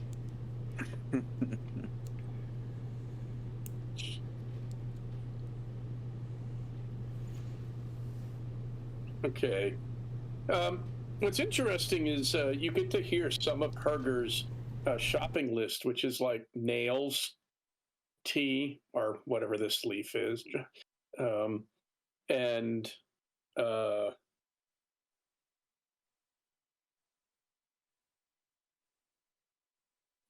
yeah, probably some other items, including like some oil. Apparently, well, he can make certain types of like linseed for carpentry work. It's a little bit easier. They make it, to get it there. This money is handed over, which is interesting. You see like just these little round coins and things. There's also some debate about bringing something that's been crafted to see about some barter. So there's some discussion about what do they have, because some of the stuff is being saved for when trade caravans come in. They can get good prices for some of the more decorative things. So there's a bit of work about that. Things are prepared, and basically, in order to give themselves the maximum, you have to be ready to go pretty much soon after sunup. So there'll be food. Basically, you might have a very light meal before you leave, and then food will be packed, and you eat it on the way. All right. So now you get to find out if anybody else wants to go.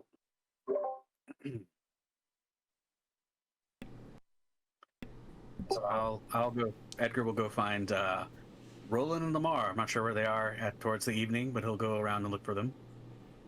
They're up by the. They are basically finishing up. So they're up by the storerooms, the storehouses, where you guys are living now, and they are pretty much.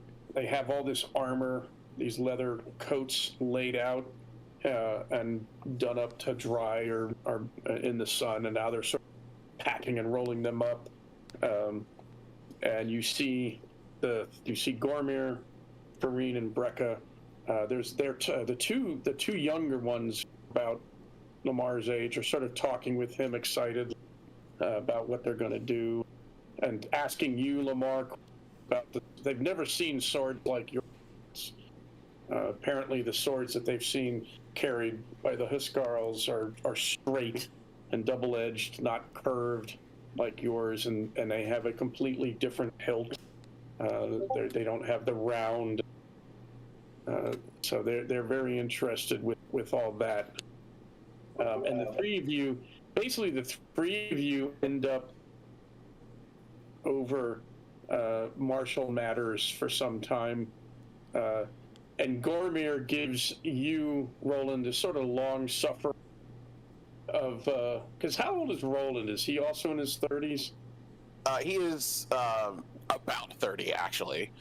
Yeah, so he gives you this sort of long suffering look, and all, instead of, and it's basically young people.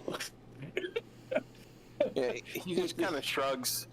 Like, I get that way when it comes to my research. I get where they're coming from.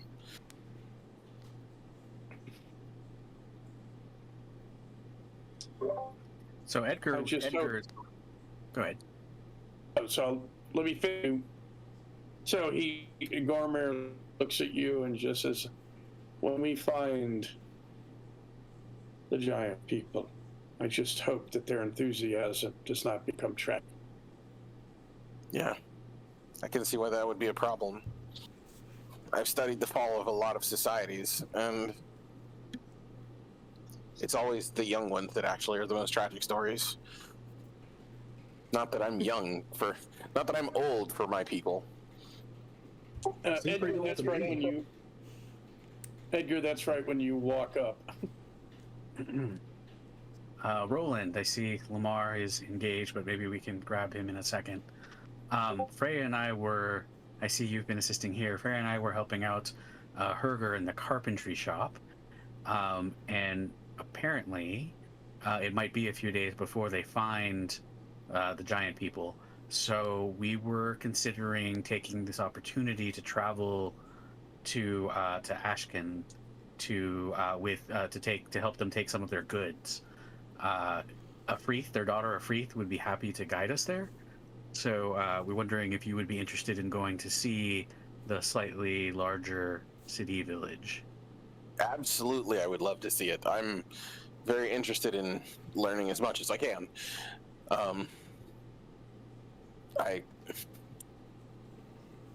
He looks like he wants to say more. He's just like, "Yeah, I'm willing to go." That's great. Let's find Lamar. Lamar, I don't know if you heard that. What? Travel? Yeah, we're going to Ashcan. You're coming with us. Oh, okay. I mean, yeah, sure. We'll be back in time for the giant people. Fantastic. So Brekka looks at you and says, "You're going to Ashcan?" Yes. We're taking some goods, trade items, or pick things up with for Herger with Afrith. Lamar, we shall go with you. We can introduce you to some Huskarls we know. Oh, okay. He was about to start sweating bullets. I was like, I don't know. Yeah. That's when Roland's going to look over at the, the person who's been basically leading their little task for the day. Like, that'd be Gormir. Right, for Gormir. Is it okay if that many of your young people leave at the same time? I'm not sure what the state of your village is, but I don't want to disrupt it just because we're here. They'll be useless until this is over, so it would be good to get them out. Well, I will still have to consult. Sorry, go ahead. He says, besides, where Brekka goes, Vareen goes. Like a 2-for-1 type thing?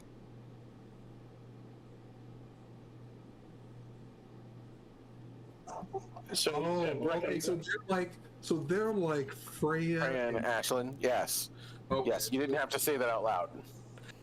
Okay. I mean, I kind of did, right? No, you didn't. Oh, okay. Like, I just don't see the umbilical cord between them, though.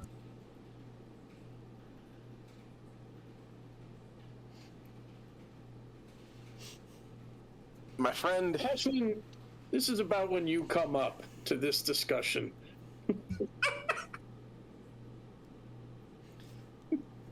Wait, which one of us walks up?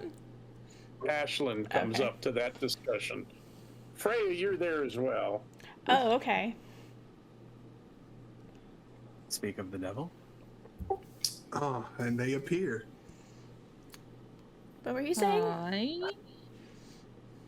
Oh, I mean, yeah, we just kind of found your doppelgangers in this land over here, or the land that is, or this land, is our land, or your land, whatever this place is. Just call it the land. It's fine.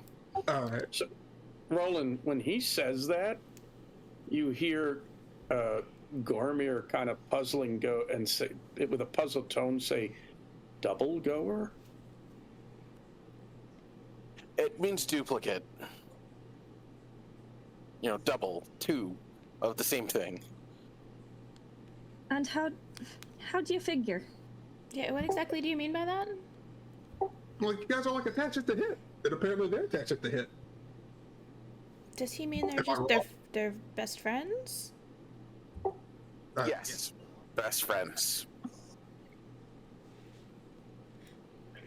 Gormir, you say that, and Gormir just sort of snickers, not in a nasty way, but sort of a like, just, I don't understand you people. I mean, we're really closer to sisters. Exactly. Mm-hmm. It's not the 1950s. You don't. That's It's okay. It's all right. You don't have to listen to Lamar. Don't listen to me either. Apparently, I don't know what I'm talking about. Oh, I make a point to never listen to Lamar. It's a quick lesson we've learned. So we're going at you're. I'm assuming you two. Well, Edgar said you knew, but have you had a chance to speak to Ashlyn? About what? We were thinking about going to Ashken, the big city village. I don't know. It's kind of hard to call anything a city after seeing one of ours. Yeah, we were talking about going, but I didn't want to leave you behind, so if you don't want to go, I'll stay here with you while they go.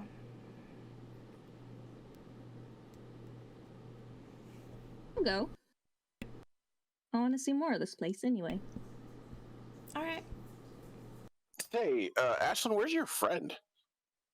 Oh, he's right here. She'll pull Jack out of her pocket. Oh, it's Jack. oh, Not I quite the way, didn't so. mean to wake you up.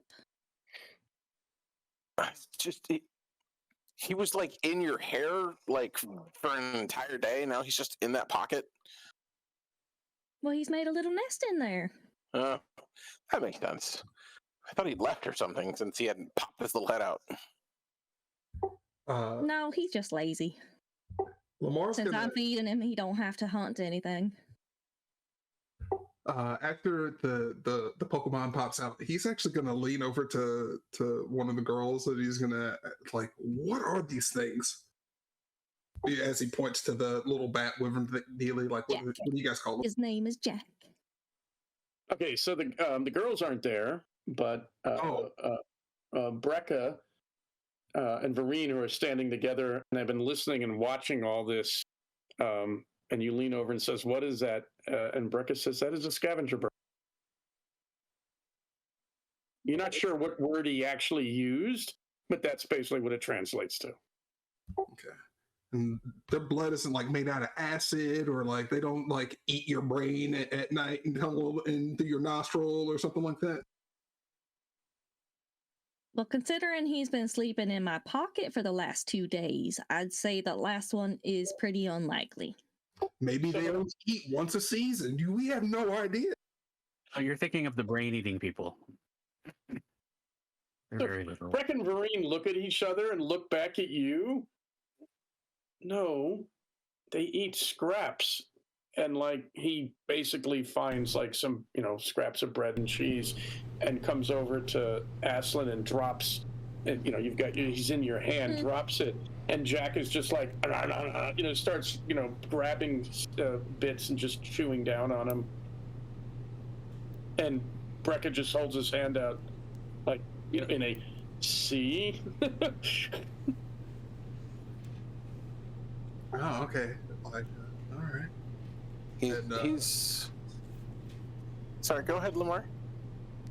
No, I was just saying, like, yeah, okay, and he's just still kind of giving it the side eye, but he's not as worried about it.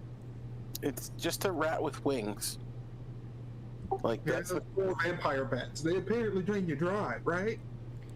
Don't insult her pet. You'll hurt her feelings. I mean, a rat with rats are cute. wings. I had a pet rat growing up. I like rats. Pigeons are rats with wings. That is true. No, they're chicken nuggets with wings. So, when Lamar starts ranting about Jack, he kind of turns his back to Jack. To Lamar, and he's eating, and then he looks up at you, holds up. If you don't want to scrap, he goes back to cleaning out the scraps in your palm.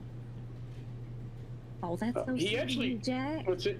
Now the surreal thing is, of course, when he sits up, because he's like I said, he's like very tiny smog, so you get to see the wings come out a bit, and he actually can sort of pick things up and get at it. He doesn't have great dexterity, but he certainly has great enthusiasm for eating scrap bread and cheese. Oh, Freya, Yes. I had another idea. What? Well, once we get back,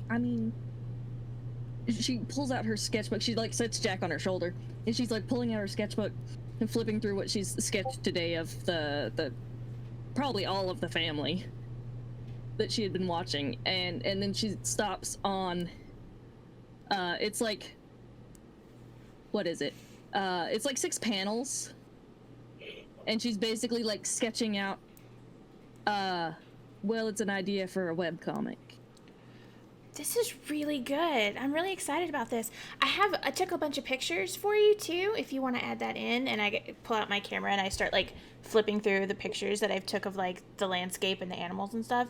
If you want to use any of these in the background or anything. Oh, that'd be great. I have these for you. And don't tell him this, but I might be using Lamar as inspiration for the main character. I promise. I will not tell him. It's not very often you see an actual isekai story with a main protagonist who knows what an isekai story is. I know, but if you tell him... Oh, I'm not gonna tell him. Please don't, because we're never gonna hear the end of it. So I have a quick question for at least Roland. Edgar, were you recording what people were saying? Freya was. Freya was. Mm-hmm. So I have a question for Freya and Roland. I know to record. Have you played any of that back yet? Not yet, but that's what he was planning on doing right around, sundown. Same.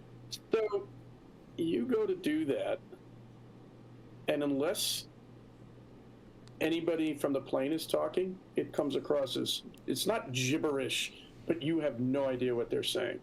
So it's the same thing as when he's encountered a language he's unfamiliar with. They're speaking, but he doesn't know. For his own voice on the recordings, does it sound like English? Oh, you understand. If it's you speaking or anybody else in this group, you understand that because you understand English. You can hear your companions carrying on conversations with people, obviously understanding what they're saying, or they did when they were talking to them. But on the recording, you have no idea what they're saying. Does it sound like each of the peoples? Is it all the same language, or is there noticeable differences between the peoples? It's at the moment, everything sounds pretty much like the same language. There's just differences because leaping people have somewhat different mouths than hunting and farming people. But other than that, it does sound like the same language. So when Roland hears that, he's immediately picking up, because he sat down with his phone to listen, with his headphones in, and he had his laptop up so he could start taking notes. As soon as he hears that, he's like, Freya, have you listened to your recordings yet? Whoa. Take it down like 10 notches, please. Here. He holds out one of his earbuds, because he's got wireless earbuds. Here, try it. Listen. Okay. She listens for a minute. Well, obviously you did something wrong. I can't understand anything anybody's saying. I did not. I guarantee it. You had to hold on. And she pulls out her recorder and puts in one of her earbuds and listens to it for a minute, and then stops and just kind of looks at him, and then hands her the earbud for hers. Okay. He's going to do that. He's going to try and sync up their times, since his phone probably has better time selection than her recorder. So that way they can hear their conversation from her perspective, his perspective, and try and compare notes. Right. All right. So as I said, if it's any of the people from the plane, you understand what they're saying, unless Lamar starts speaking in Japanese or something. Don't. But if it's English, you can hear it. But whatever the villagers are saying, you don't understand that language. Based on context, and if I have to make a roll for this, I will. Can Roland kind of pick up what the villagers may have been saying? Let's take a look here. I have a question after he does that. Well, you know what? I'm going to tell you that this falls under academics, which you have a bonus die in, and B, can explode sixes. Why don't you make that academics roll? I'll do that. That's just been a resolve to get the exploding sixes, right? Do not spend a resolve until you have sixes to explode. Fair enough. So a real quick pause. If you have an ability to let you explode sixes, it's not required. So if you only get like 1 6, whatever. So you don't have to spend it until you see if it's worth to spend it. Just I want to let everybody to know that.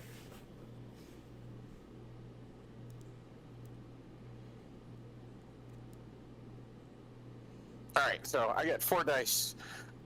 No, 3 dice towards academics, I think. Yes, 3 dice for academics. All right, let's see.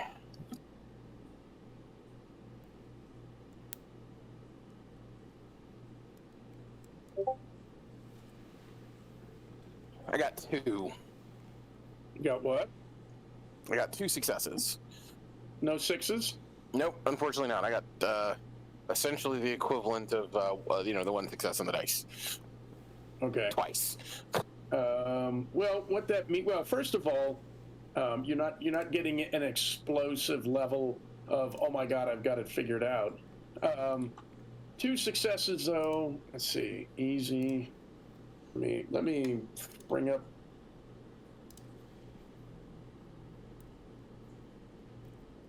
You know what? I need to. This is the one thing I need to cheat on. it's challenge rolls.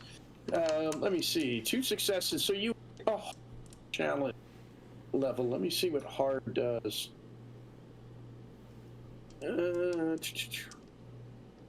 Find a hidden clue that a forensics expert might miss. Bypass a high-end home security system. Hack a cutting-edge computer system. All right. So you are starting to get an idea based on because you have the advantage.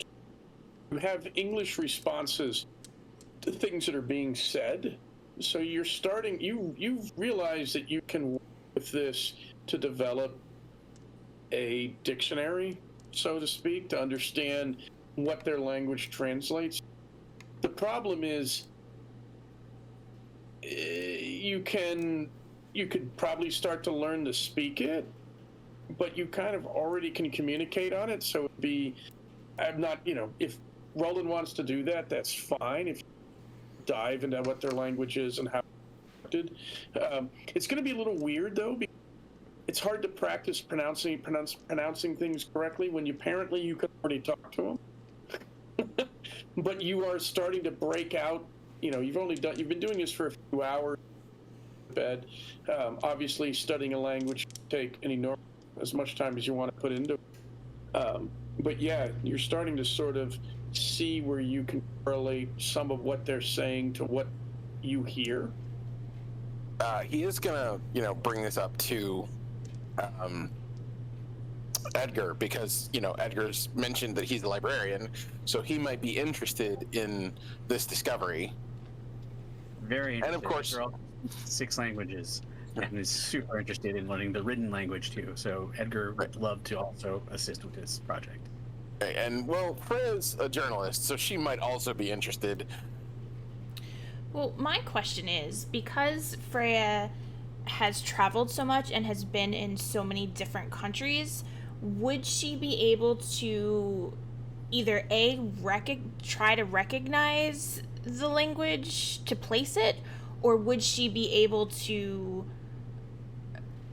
kind of try to understand what they're saying based on the languages that she's heard in the past, if that makes sense? Yeah. Freya, now, on one hand, Freya does not have anything she got or languages, but Freya's got a pretty good academics, so why don't you roll your academics? All right. Academics is 3 dice. Can I spend a resolve to get an extra dice? Yes, you can. Okay. 2, 3, 4 successes. Woo, jeez. Nice. Okay, so you have 2 questions. One, you do not recognize. Okay. It's not ignoring the fact that obviously the GM just stole liberally from a Norse names list that he. You're not getting a correlation to. It's not Norwegian. It's not like that. Okay. Interesting piece of trivia, by the way. Related to the rest of the languages in Scandinavia, it's actually it's so old. It's more closely related to Basque. It's really weird like that. But it's not you have probably been. It doesn't really fit. I mean, if you think about it, if you just listen, it kind of sounds like this, but it's not. It's obviously not a language. The 4 also means, though, that working with Edgar and Roland, you can you can pool your talents and start building out if you have to work at it, but this is what they're saying when these sounds are uttered. So you can sort of build a dictionary, like I said, and get a better understanding of their language and how it's put together.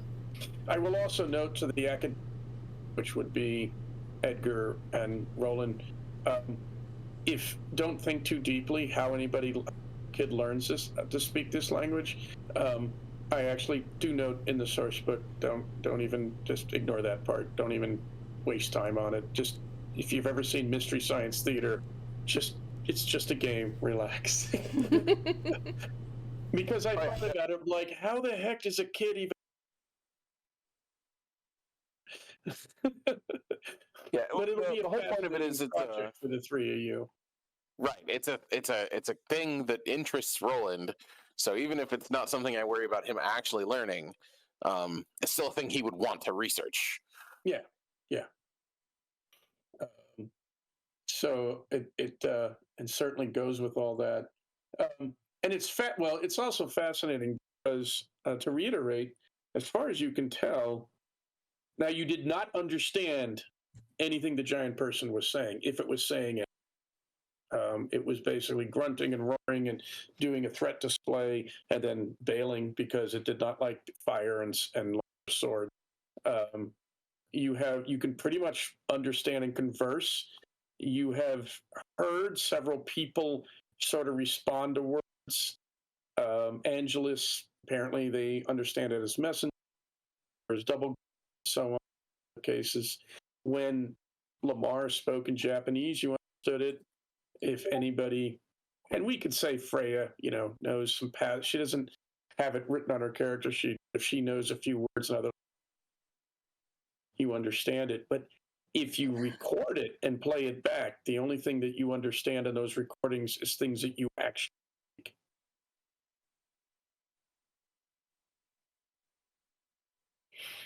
All right, it is 9:52, and I can already tell you next session we so we've had Welcome to the Well, Welcome to Fyrkat.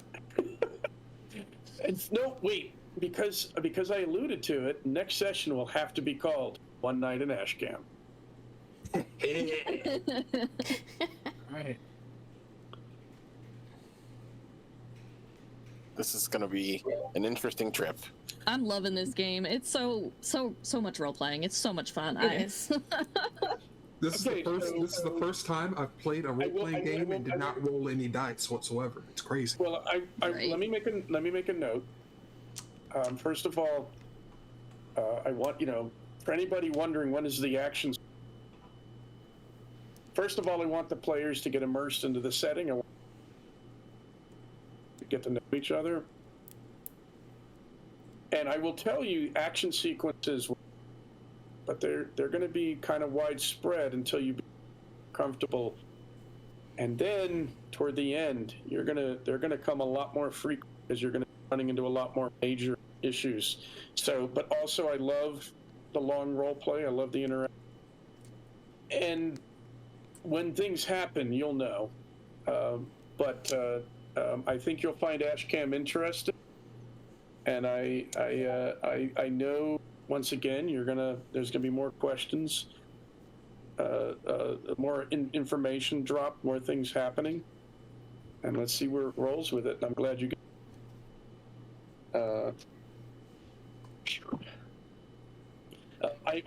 I'm very glad that you guys put up with the fact that I have a ridiculous number of files, and I can find answers to a lot what you're talking about. I try to fill this up.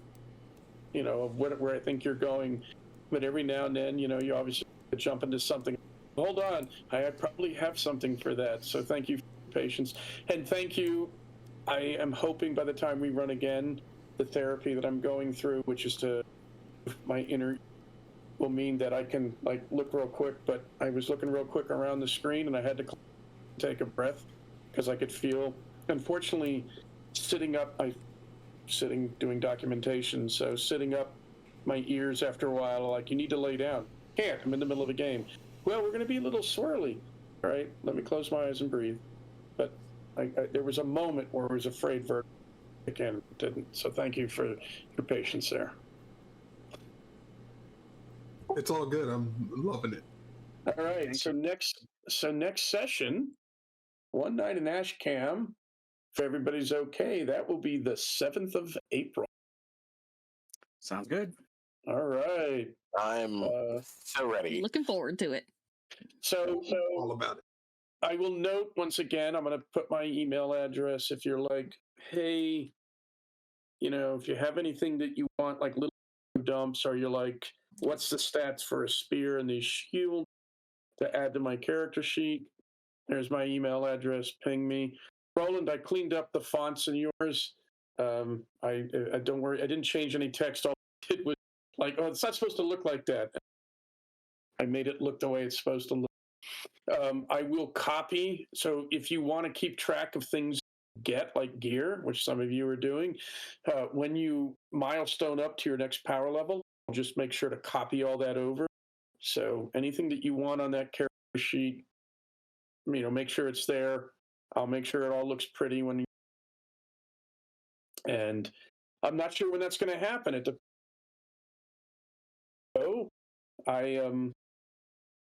You don't have to stay in Fyrkat if you don't want to. If you hail off on, hey, we'll see what happens. All right. I'm going to say goodnight, everybody. Anybody have if you have any questions once we quit the stream, feel free, I'll stick around for a few minutes.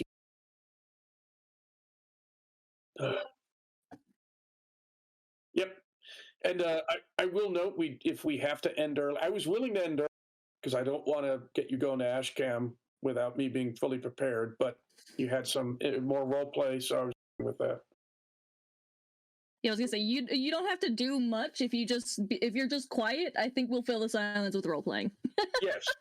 Well, now I want to note, by the way, one of the things that I definitely want to do when this is all done, and if you guys see me looking down, I am doing this. You can see all the little notes and comments and things I've written. And one of the things I'm doing is I'm writing down like all the dialogue, and I have to tell Jennifer, yeah, one of my comment, I can't even show love. All right, I think Wait, it's time wait. to end the stream. Have a good night, everybody.